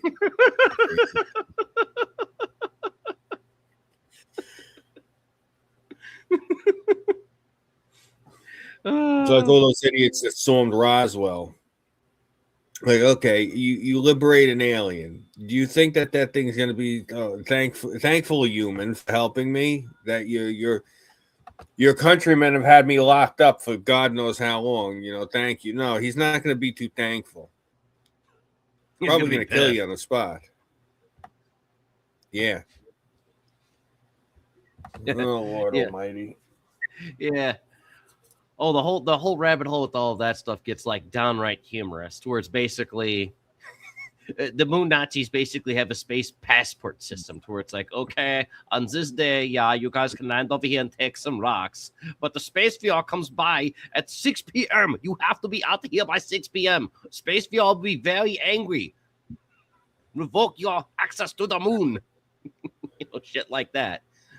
Yeah. And it's like, oh yeah, them and the other space aliens are like making like bunker colonies on Mars or some shit. It's like, oh, that would be crazy if you think about it, though. Oh my God, no wonder they said that certain things can't come out in the news, because if it got released that we've been living a lie since 1945, yeah, everything would collapse and unravel. Everything.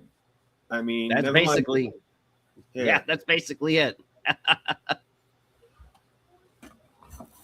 Like they think of it like this. The whole thing with Roswell and that, let's just make it funny like this. Because they had a handful of other UFOs that were like very interesting. Like there was this one that was a bell shape that got shot down. And it basically looked just like the one that the Germans made in the Second World War. They called it the Bell, the Die Glock, or some type of fancy. It was supposed to be some type of experimental supercraft or whatever, but the Soviets were taking back the part of Poland that the Germans had, so they basically had to destroy the whole thing. Basically, they fired it up, it disappeared, and no one sent it until the 1980s, so it landed somewhere in Kansas, you know. And then basically, you know, goes and lands on some dude's farm, and guy goes out there with his shotgun and everything, and then goes, all right, who the fuck are you guys? And then they come out of the damn suits and everything, and it's Eichmann. It's Eichmann with a fucking space look, and he's like, I'm going to need your mercury, all of it. I have run out of fuel, and you are going to give me your mercury now. How ridiculously embarrassing would that be? To where you got the FBI, you've got the CIA, and everyone investigating all these like weird alien crashes and stuff, and it's like it keeps being Eichmann. Yeah.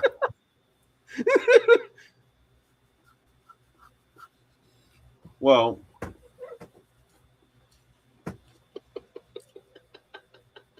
I just personally hope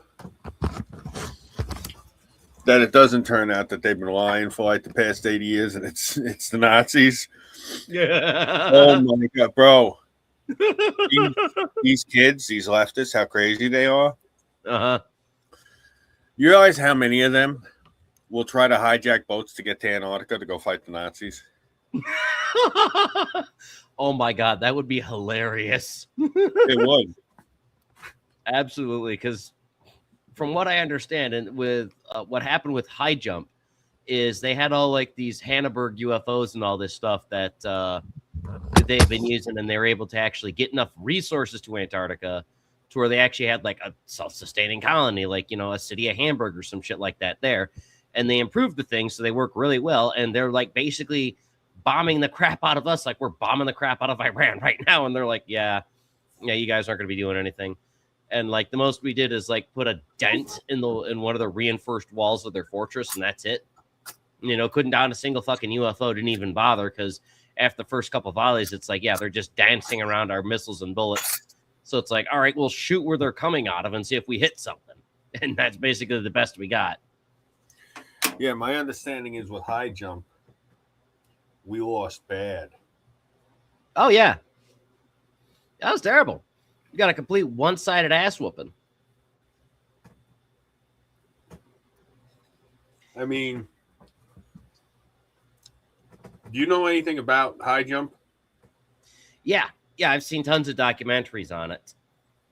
Admiral Byrd basically got assassinated because he kept trying to say, you know, the polar men kicked our asses. The polar men are going to come here. And then that's why the whole visit to D.C. by the UFOs got redacted and everything, because those were the polar men. And then when they came out of their fancy little uniforms and sat down to negotiate with the president, it was Eichmann and Hans Cooper. It's fucking crazy. Yep. And they're like, all right, you're gonna agree to these terms, or we're gonna have High Jump 2 Electric Boogaloo, and we're gonna take all your mercury, and we're gonna take all your meth. You know, it's insane because I was reading about it. They sent like a couple of aircraft carriers. Yeah. Something like a few like complete carrier groups. Yeah. They sent like 4, if I remember correctly. And they sent more carrier groups to Operation High Jump than they did in the entire Battle of Midway. Yeah. I mean, I think they sent a bigger flotilla to Antarctica than they did to either address Japan or the Germans. So, yep, that's insane. And we got spanked. Yeah.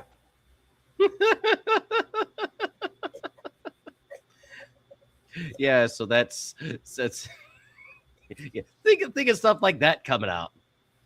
Yeah, and then that's basically the reason why we're throwing all this money at Israel, because it's like, all right, guys, quick, make the anti-Nazi lasers. Why do they have Jewish space lasers? Well, they're fighting their ancient enemies, the moon Nazis.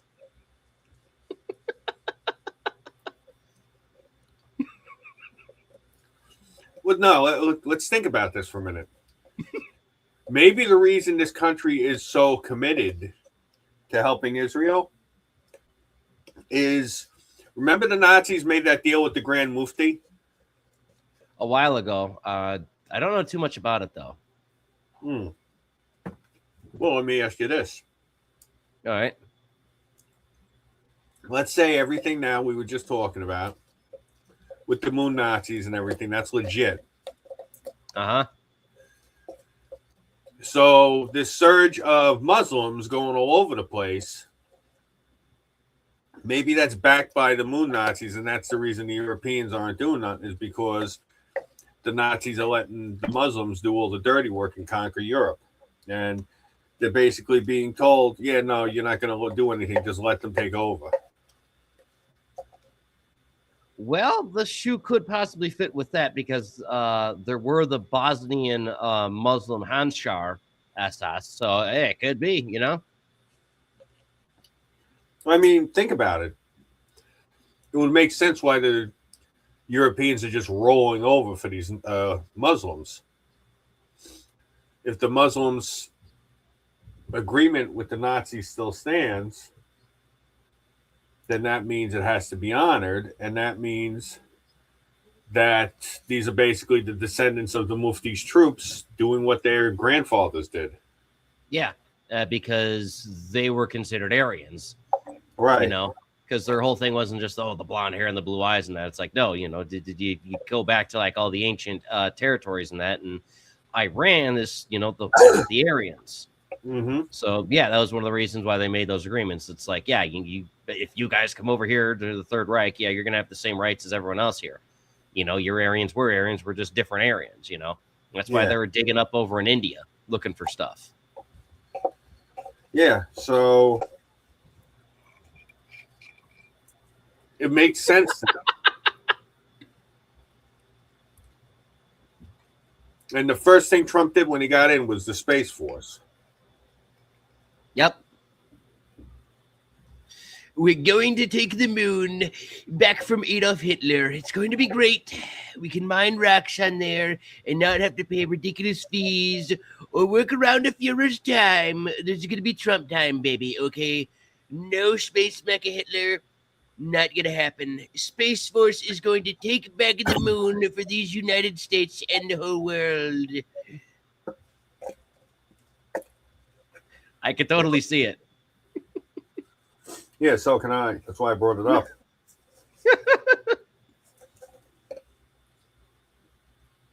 Either way, this is going to be funny when it all finally comes out in the wash, the rest of it. Oh, absolutely, because that's when Asmongold and a whole bunch of other people are like, oh, the aliens. I'm like, okay, cool. Where's the swastikas? I'm like, wait, what? Aliens, right? Yeah. Well, where's all the Nazi aliens, you know? I'm waiting for those to come out. Because, I mean, all the other random shit is just basically the fucking, you know, SS freaking, you know, Star Captain just collecting tolls. And going, okay, you're the good guys on our side, yeah, from Planet Z. Yeah, here you go. Pay 5 Deutschmarks and you can get through all the way to the sun to gas up. You know, imagine some shit like that. They've got they're up there on the fucking moon where we can't get them, and they're just basically collecting tolls from all these aliens, just zipping around, and they're basically selling our planet as a tourist attraction. Yeah. That sounds kind of what I'm thinking.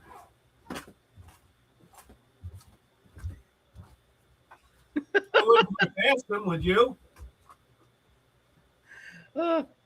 I mean, hey, if it works, it works. I mean, if you're basically in a position where no one can get you, and you can screw with your enemy, and you can basically have, you know, old agreements to where your Arab ancestors go ahead and just take them out for you, and then when you descend from the sky, they basically point at Eichmann's grand space child that comes out of the freaking craft, and they go, "Oh, that's Allah." Yeah, right.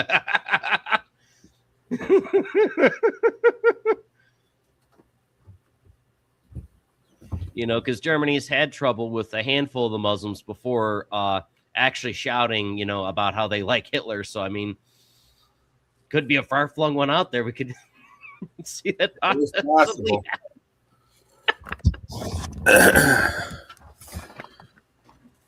So, My wife just came downstairs and gave me the look. Okay. So I'm guessing, do we have any other topics before we wrap this up, or? We got that cell phone company and the ATF. All right, which one do you want to go into? Cell phone company, because this actually seems interesting. Yeah. From what I saw, what Shula was saying is they're going to be banning all like pornography and anything racy, and from people who basically just want to use the phone and have access to the net without having to deal with all the degeneracy. That's not too bad. Not too bad at all. Ladies and gentlemen, so there's about to be a new Christian phone company. You know what I mean? It's a Christian phone company. What they're gonna be doing is blocking all the corn and all the different types of alternative lifestyles. You know what I mean? They somehow they got the technology to block all of that stuff on your phone. It's just gonna be a Christian phone line. And what's wild to me is that when they put the news out, people acting like they got a problem. They're just folks that want to, you know what I mean? They want to dedicate their life to the Lord. And they don't want all this other stuff, you know what I mean, on their phone. They know they got to use the phone, they need technology, but they don't want all the other stuff that come with it. And people are like, oh, well, I mean, that don't make no big difference because I just got through sleeping with a pastor. Well, first of all, didn't nobody ask you that? That's the first thing. Nobody asked you about who you was just sleeping with. And just because you messing with the pastor, that means you and the pastor need prayer. It didn't say nothing about religious people. It said Christian folk, people who are trying to live like Christ. You understand? There's a big difference between folk who just go to church and know scripture and people who are actually dedicating their lives to live, like Christ. That's a different thing. And I could understand that because I just got through reading something not too long ago about radical amputation. Ooh. You understand? Radical amputation. They say in the Bible that if your eye causes you to sin, then pluck it out. And if your hand causes you to sin, then cut it off. If your foot causes you to sin, then cut it off. It's better to be in the kingdom of heaven missing an eye, hand, or foot than to have your whole body in hell. Now, of course, they don't mean it literally. They just mean like, metaphorically. If there's something out there that may cause you to sin, then you need to get that out of your life. Cut it off and flee from it. That's what they're talking about. So this is a form of that. This is a form of radical amputation. So good looking on that. Interesting. Yeah. And that's what I was saying is I want to see honestly what plans they have that do rival Patriot Mobile because, I'll go with either one of them. I'm a patriot. I'm a Catholic though. And I'd much rather not have smut and porn on my phone, to be completely honest with you. Just it's one of those things. Well, yeah, obviously it's disgusting to, that level of degeneracy. At the same time, though, I am a man and I am going to say, there are certain times where you're going to have certain women that are going to ring every bell, check every box, however you want to put it. So it's no longer now that, it's smut, it's pornography. Now, if it's a woman you would find attractive, now it's temptation. So now you have actual sin in your phone. Where it's if it starts off first, you just you see her headshot. Oh, okay. Oh, she's got a link tree. And then the rabbit hole starts, and you start looking at the link tree. Next thing you know, you see she has she has a Twitter. So you look on the Twitter, and she has an OnlyFans, and the rabbit hole gets deeper. And I'm going to say this is a man to man. When I say this, I'm going to say this is a man to any other guy listening. No person is an island unto themselves. And eventually all of us are going to see somebody that, is enticing enough where you're like, oh, okay. And you'll start to do things that go against your better judgment and your better nature. And next, you're looking at this chick's porn. And because you are attracted to her. And you can sit there and you can say, oh, I don't want to look at this. It's smut. It's this and that. And the pictures are scrolling past and you're annoyed until, again, you get that one that is, oh, she's my type exactly.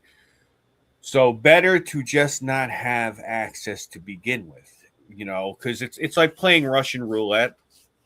You're not always going to misfire every trigger pull. It's the same thing when you have access to any adult themed stuff. Yeah, you can be the most pious son of a bitch on earth, and you are, until that one woman who has the thing that you like, you see her picture, and then you're, that armor, that's the chink in your armor. And you're no longer now going to be living a righteous life. You're going to be living in sin. Because, for me, my biggest problem has always been the eyes. That's the first thing that draws you in. And there'll be a picture of the broad, and she'll have an expression on her face, and the face is pretty, and then the eyes. And if a girl has haunting enough eyes that can draw you in, yeah, it's like hooking a fish. Yep, it's like the siren's call, they say. Yeah, and it's one of those things I can see wanting to not have that temptation, access to that temptation to begin with, because you can very easily get into sin. And depending on which denomination you are and who you talk to, the sin could be just as much as you're looking at her, you're looking at her eyes. And for me, it's the eyes, like I said, or maybe it's not the eyes. Maybe you can't stop staring down the girl's shirt because of the cleavage. The way it's like. So you just can't stop. Or maybe you're one of those people where she's wearing her jeans a certain way. And there's some guys are like this. They like, how a woman's hips look or how her stomach looks or whatever. So that's all it takes is the one little, crack in the door for the door to be opened. So, yeah, I can see, again, you could be the most pious person on earth, smart as smart. I'll never look at it. And then there's a girl. She doesn't look slutty, but she has just enough of the look where you let your guard down. And when you let your guard down, that's when you get struck. So, yeah, probably much better off just having it where you can't see anything like that. Because, again, I don't like pornography. I don't like smut. I don't like to see any of that shit. And then one day a girl's picture will appear on the phone and she's exactly my type. And what she's doing here, that's not really that slutty or that bad. She looks very pretty, and she struck a pose. And then, what's her name? She has, and the rabbit hole begins. And next thing you know, you're sinning. So yep, you're better off just not seeing it. Yeah, it's just like the same thing when we had Crossfire on when he was available last time. He was talking about Twitch and the insane shit that they do, and I was just like, yeah, no. Yeah. Not going near that. What the hell? So that's far beyond disgusting. I do take humorous interest in some of the perverse stuff because Monty Python's is great humor, but like they are far beyond the veil of that, where it's just like, yeah, not happening, buddy. Yeah, I may, if I'm going to ever start playing video games again. I doubt it, but I might. Who the fuck knows? I didn't eat potato chips for well over 20, 30 years. And then they came out with a new flavor and I tried it and I said, all right. So, and the same thing with beer. I hadn't drank beer in years. And then a lot of these microbrews were releasing a lot of new stuff. And, I said, the hell with it. I like, having a good flavor of beer on a Sunday if I'm going to have a steak dinner. I'd much rather to a Dr. Pepper. I'd rather have like a Sam Adams cherry wheat or something of that nature to go with. If I'm having like a really good ribeye, yeah, I'd like a beer with it. But You know, so if I do ever get into video games again, which I might start using Twitch then. But it would basically be me sitting there playing video games while whatever. Well, let's say we did this stream tonight, and tomorrow I was doing Twitch. I just replay the stream, you know, and I'd be sitting there playing the game, and anyone asking questions. I don't know if they have super chats on Twitch, but yeah, No idea. I'd answer the super chats. I'd do something like that. Otherwise, I don't have any interest. It was like it's the same problem I ran into when we first started doing this a few years ago, and all these people were coming to me, talking to me about these other streamers, and I'm politely telling them like, yeah, I don't know these people. I don't fucking care about them. You know, it's. I wasn't trying to be cool or edgy or a hard ass or any of that shit. It's just literally like, no, I don't know who these people are. You weren't birthed into dial-up and Wi-Fi and all that stuff like these guys. Yeah. Simple as that. Yeah, because a lot of them, I remember there was this one guy and he made a big deal about talking about how he was never going to stream with me and never going to talk to me. And I remember I hit him up on Twitter and I told him, I said, yeah, I saw you talking about all this shit. And I said to him, bro, one, I don't know who the fuck you are. But two, after seeing what a dick you were being, yeah, you don't got to worry about it. I'm not going to ask to go on a stream with you. I got nothing to talk to you about. You said you weren't going to want to talk to me anyway. So what the fuck are we going to do? Sit there in silence? So, nah, don't worry about it. Basically. And he got really nasty with me. And I wrote back to him. I said, I'm not being nasty to you. For whatever reason, you've decided you don't want to talk to me. You don't like me. All right, fine, bet. I don't got to talk to you. No big fucking deal to me. And I remember a lot of them would lose their shit over this. Because... oh, well, I have, 5,000-6,000 followers on here. Okay, congratulations. So you made the rounds. Yeah. I'm on the reason I do this is the same reason you do it, is you're trying to help, hopefully, to stem the tide. And even if you get 2-3 people to watch this and then share it, that, that's a small group of people that are going to start like, oh, okay, where are they getting their information from? And since you leave, all the links in the description, they can start following for themselves and they can figure this shit out. Because basically, we got to all stand in front of the judgment at the end of it. Yep. And I don't want them to say, hey, Scoob, why didn't you do nothing? That's the main reason I do this. It's basically, I got to answer for what I did and didn't do. And I mean, I could easily be like one of these morons and go running through the streets trying to do something using one of, like my rifles, and it either ends in a hail of bullets or I get tackled and I get put in a small room for the rest of my life and I did all jack shit except fuck up, my freedom. So rather than do some goofy, crazy, lunatic leftist shit, I'd rather actually sit here because I'm a communications major and we do this. We actually reach out to people and try to get them to do the right thing. And that comes down to the next, I guess, the last story we got, the ATF, because finally the president got somebody in there that's doing the right thing. Thank God. Yeah, I didn't. In all honesty, I just went, wow, I can't believe that. Because of the bias I have against them, it's very hard for me to believe. Yeah. Because, does the name David Chipman ring a bell? Yeah, you've talked to me about him before, Washington gun law. Yeah, David Chipman, when he ran the ATF, they had the whole Waco siege, and that got him disbarred. And then about 1 or 2 presidential cycles ago, he tried to get back into being elected the head of the ATF. Yeah. And I called I was still living in Chicago, but I was like, yeah, no one of my reps in this state is going to go ahead and help me. So I literally called to Indiana and I went, look, guys, you're not one of my representatives, but my representatives suck. So hear me out on this. And the first 3 people I talked to were like, oh yeah, oh hell no.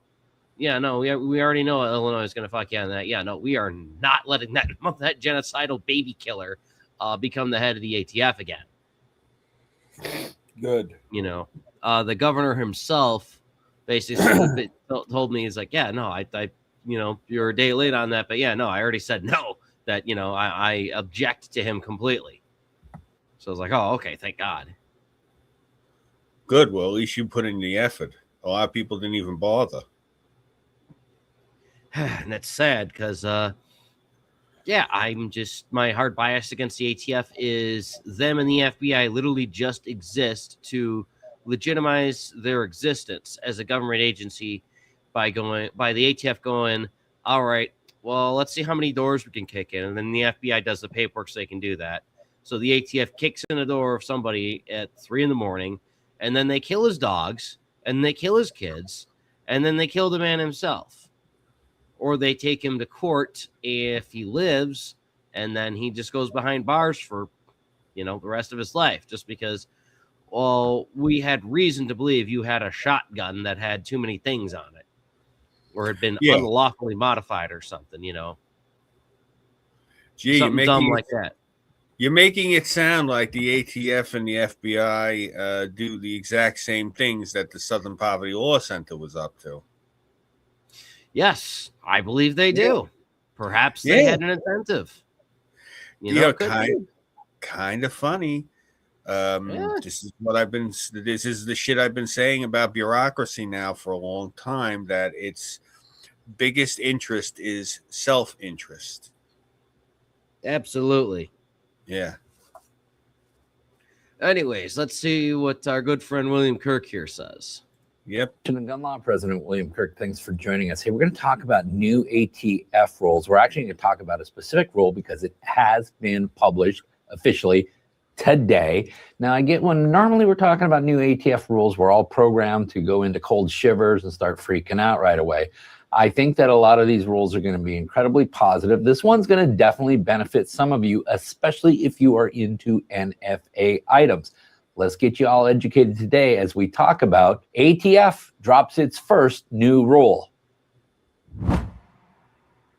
I love promoting this guy. Okay, America, we're going to get you up to speed on some pretty exciting things happening out of your ATF. As you know, last week, right after Robert Sakata was confirmed as the new ATF director, he and acting Attorney General Todd Blanche had a press conference where they announced that they were going to be publishing 34 new ATF rules to modernize the approach and to undo some of the things that the previous administration had done to lawful and responsible gun-owning Americans. Enter today the first rule to be published in the Code of Federal Regulations, actually published today, which is ATF Rule number 2025R-15P, known as removing CLEO notification under the National Firearms Act. Wow. Now, for those of you who have no interest in NFA items or have no desire to ever get involved in NFA items, I don't believe that this will have any impact on you whatsoever. If you are a person that's into NFA items or you're thinking about getting into it, this will eliminate one of the rather unnecessary steps in that process. Now, when we are obtaining NFA items lawfully, we will do it through a Form 1 or a Form 4. Now, prior to 2014, it required the CLEO, which is the Chief Law Enforcement Officer, to confirm that they had no information indicating the maker or transferee would use the firearm or device described on the application for other than lawful purposes, and further, that the CLEO had no information that receiving or possessing the firearm or device would place the maker or transferee in violation of state or local law. So prior to 2014, the CLEO would actually have to sign off on that application. Okay, but then there was a push starting in about 2009 to modernize the approach. And in 2016, the ATF did, in fact, change the process where the chief law enforcement officer would not have to authorize the application and sign off on it, but they would have to be notified of the pending application. So it became a notice-only requirement. So it did streamline the process a little bit. What this rule purports to do is remove the CLEO requirement altogether. Now, ATF proposes to discontinue this notification practice. ATF has no information that the CLEO notification meaningfully aids criminal investigation or serves a significant purpose for local law enforcement. Additionally, ATF does not need the notice for purposes of approving or disapproving firearm transfers. When the CLEO certification requirement was first imposed, ATF relied on local law enforcement to help determine whether a person could lawfully possess NFA firearms. Now, all applications to make or transfer NFA firearms are subject to a thorough background check through the National Instant Criminal Background Check System. ATF makes its own assessment of state and local law to determine whether specific NFA firearms are lawful in the maker's or transferee's jurisdiction and no longer relies on local law enforcement for that information. So it is possible that the CLEO requirement was in place as a security measure for Form 1 or Form 4 applications. However, there is also another school of thought that may think, no, it was just another burden to be placed in there to make the process more painful, more time-consuming, harder to endure. Is that possible as well? It is, and the ATF may actually back that up a little bit, because in proposing this rulemaking order, ATF states the following. In the nearly 10 years this system has been in place, it has not worked as intended. During this time period, ATF is not aware of CLEOs performing independent background checks or filing objections to making or transferring a firearm.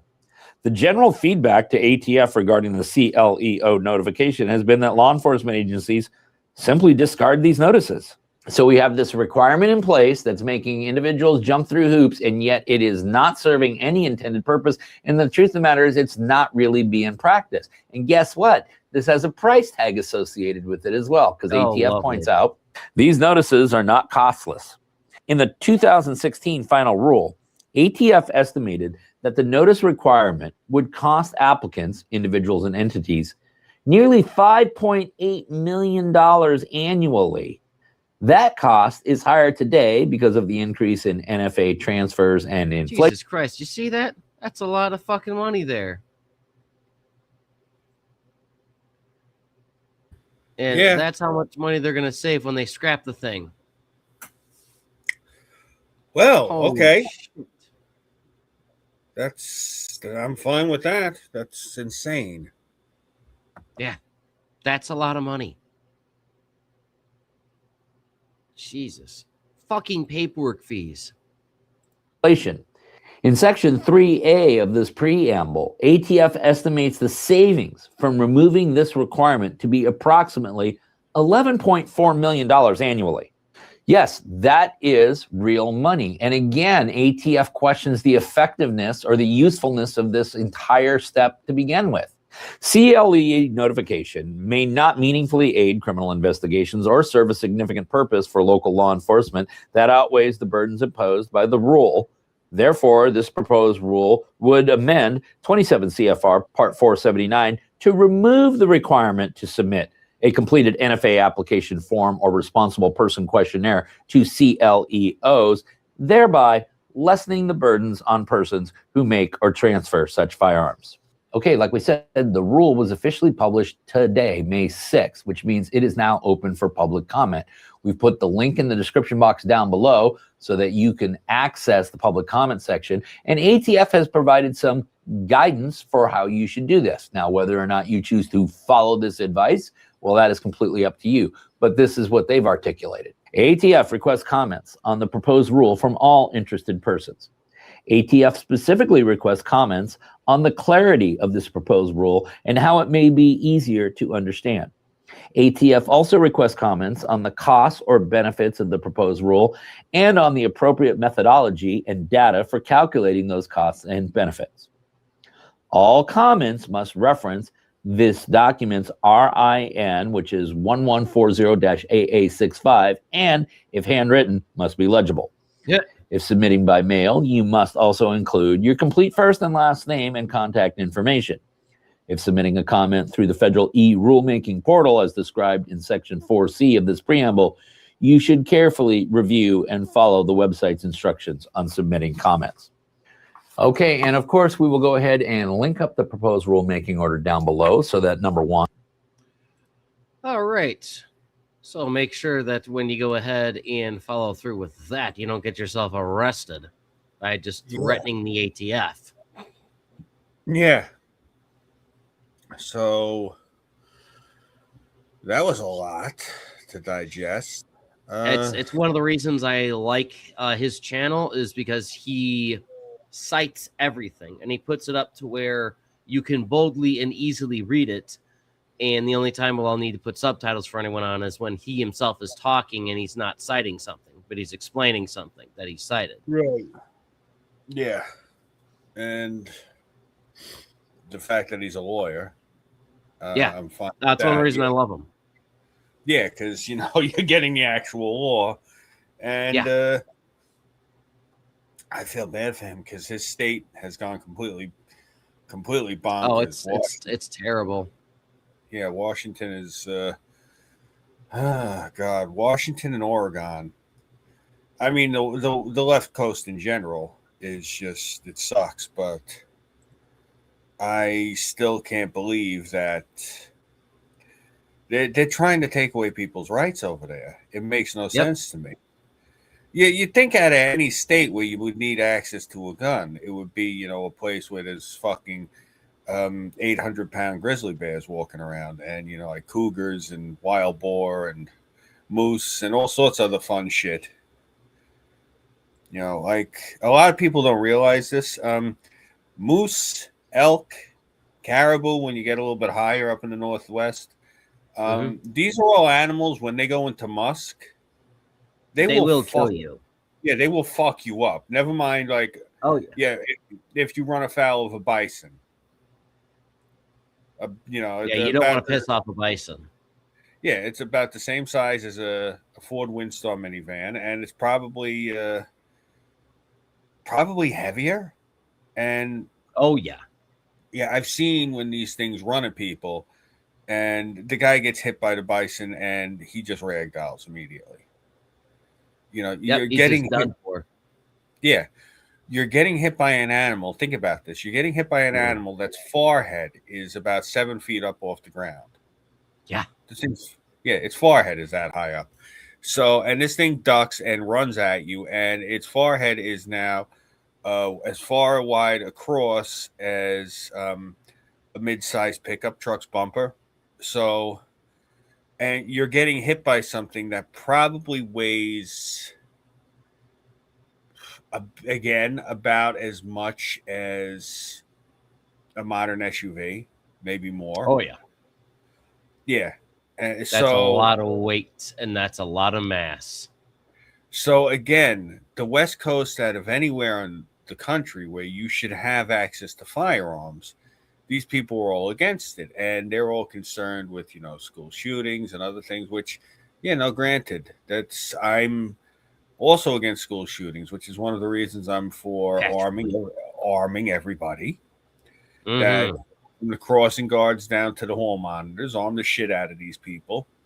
And the other thing of it is, I was talking to a friend of mine at work 2-3 days ago, and he's going on about how we need gun laws because of the mass shootings. And I told him, I said, in case you didn't notice, all the people who are doing the mass shootings, those guns they got are illegal. They didn't adhere to the law. They don't obey the law. I said, gun laws just keep people like you and me from getting access to the guns to keep in our house to protect them.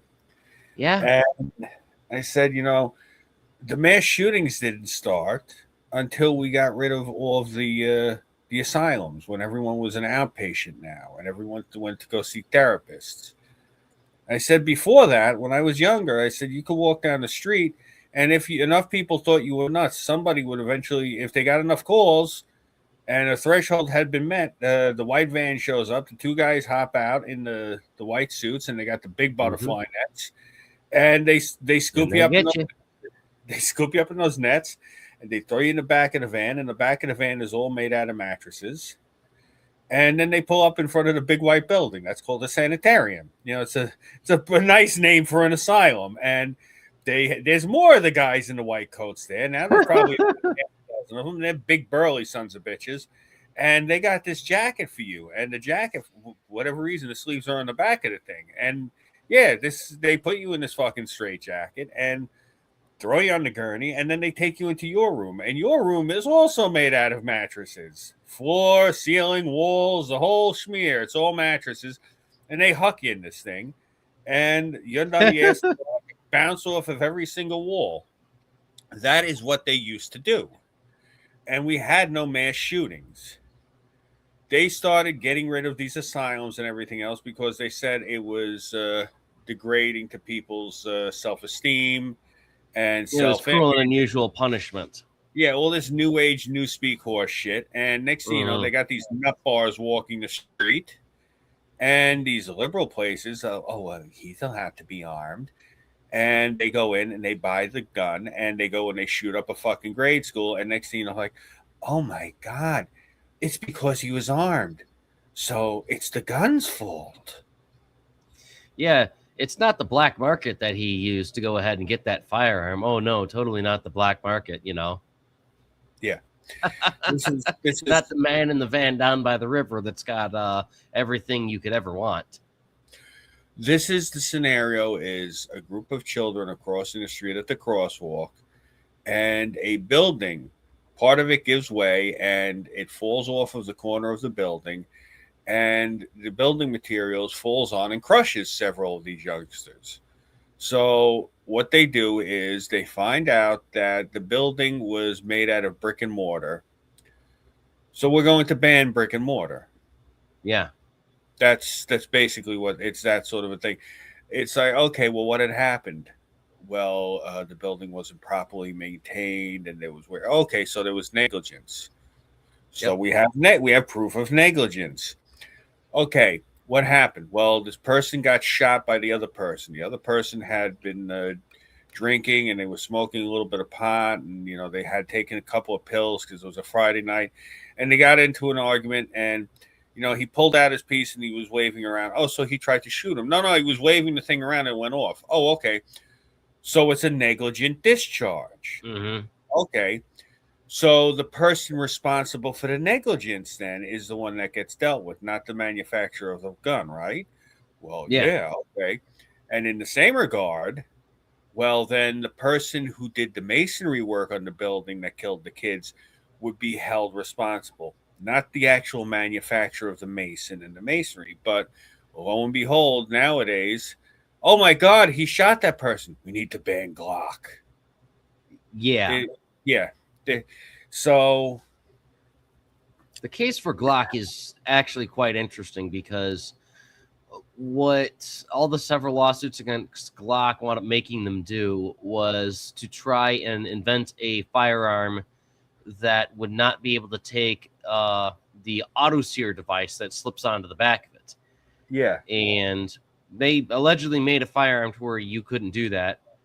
And then some guy who lived in a state where he could lawfully do this went ahead and went, you know what? I'm going to see if this works. And he put an auto sear on there. Yeah. And said, here you go. Here's my NFA paperwork. Fuck you very much. It can be done. Yeah. And they've been trying to go after Glock since I was a kid. I remember there was even a Batman comic book called Seduction of the Gun. It was an anti-2A comic. Ironically, one of the best books that came out for Batman probably in the past 30, 40 years. It's one of the best books probably in that era. The Bronze Age of comics. And the whole thing was they show Commissioner Gordon goes to talk to the manufacturer. It's supposed to be a composite, ironically. The gun itself is supposed to be a composite of multiple companies. It's supposed to be, if I remember correctly, mainly Glock, but also Taurus and Ruger, because each of them in the 90s had different breakthroughs. Glock, of course, leading the way with being the first acrylic composite gun. And then, if I remember correctly, Taurus was the first one that actually started making guns that could that were shaped to be worn better in conceal and carry. They had made a few pistols. One of them was actually, it was rounded in certain areas. And the reason was, if you wore it, they showed on a diagram, if you wore it in a very specific spot, and you wore it with a specific type of concealed holster, people couldn't tell you were wearing the gun at all. Nice. Yeah. There was that one. And I think the thing with Ruger was because Ruger at the time, if I remember correctly, they were leading the way. Them and CZ, they were what it was. That Ruger was basically making a knockoff of something that CZ was doing over in Yugoslav or wherever the hell CZ is. And so it's the Czech Republic. Yeah. So thank you. You're welcome. So basically, Ruger was making it, had the new trigger system for their guns, and I think it was because the new line of subcompact pistols. I think that was what it was, and they had made compact pistols that, if I remember correctly, they were one of the first ones that were making subcompacts, and they could actually fire full size 9mm rounds and larger rounds. They had figured something out with the architecture of the magazines and the way that it's stacked and etc. So the comic, it was basically, they were, because the gun they went after mentioned all of these different things, and people later on, when I read in forums, they said because the guy breaks down a list of all the different things the gun can do, and the first thing he mentions, well, that's Glock. The second thing he mentions, that's Taurus. The third thing, that's Ruger.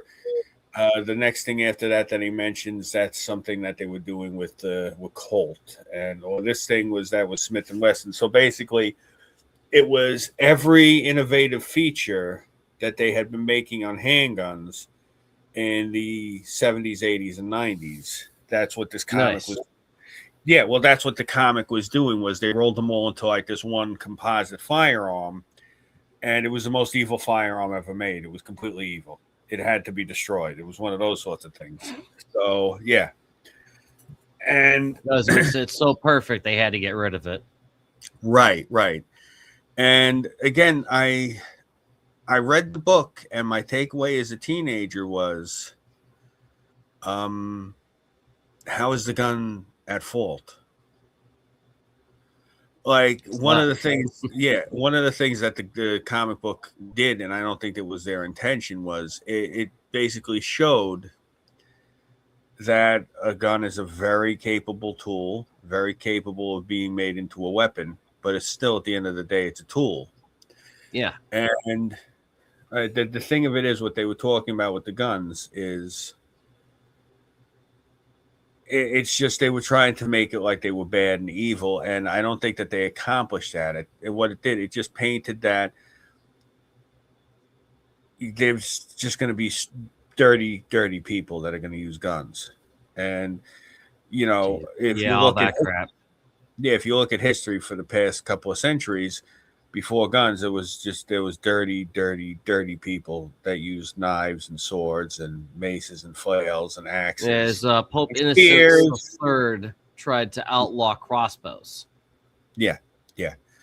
So it's just, this is nothing new, and it's still it annoys the shit out of me that they're still going to try to do all this stuff and take away our firearms and weapons. And that's one of the reasons I personally hope that, just like President Trump put Mcmahon's wife in charge of the Department of Education to dismantle it, hopefully this new guy he's putting in, that's his role, is to slowly dismantle the ATF. That's what I hope so. Yeah, well, that makes the two of us, because honestly, I got no desire to moving forward to have to deal with any of this shit. Like the guy I was talking to at work, he said to me, because we were talking about the guns, he's like, well, Scoob, you got rifles, right? I go, yeah. He's like, well, what happens if the cops come in and they kick in your door and they start, shooting? I said, well, the minute the door is flung open, I said, the rifle is up, it's shouldered, the round is chambered. I said, the trigger is depressed and the round is now going down the barrel. I said, and going to hit whoever the closest target is directly in their head, and it's going to spray their brains all over the place. He said, but yeah, well, what if it's a cop? I said, well, the sign I have out front specifically says come back with a warrant. Yep. I also have a Ring doorbell. These officers had the option to ring the doorbell and get my attention. They didn't. They decided to come in guns blazing. And because they came in guns blazing, did not hold up their tin, and they identify themselves as an officer, yeah, I'm within my rights to shoot them. And he goes, well, you might go to jail for that. I said, oh, I definitely might. It is New York, but understand, you come in, you don't identify yourself, and you open fire immediately, you're a perpetrator, you're going to get ventilated. It's that simple. Because I told them, 2 signs on my front door. The one that I have that's eye level, it says come back with a warrant. The one that's a little bit lower, it's a big metal door, big metal sign. It's gold leaf. You can't miss it. It says specifically, this property is protected by the Second Amendment. So nice. Yeah, well, the whole reason that they're on the front door is if they do try to come barging in and I open fire on them, well, they were properly warned beforehand that this is how this was going to turn out. That if you breach the door, bullets will fly. It's that simple. And he said to me, well,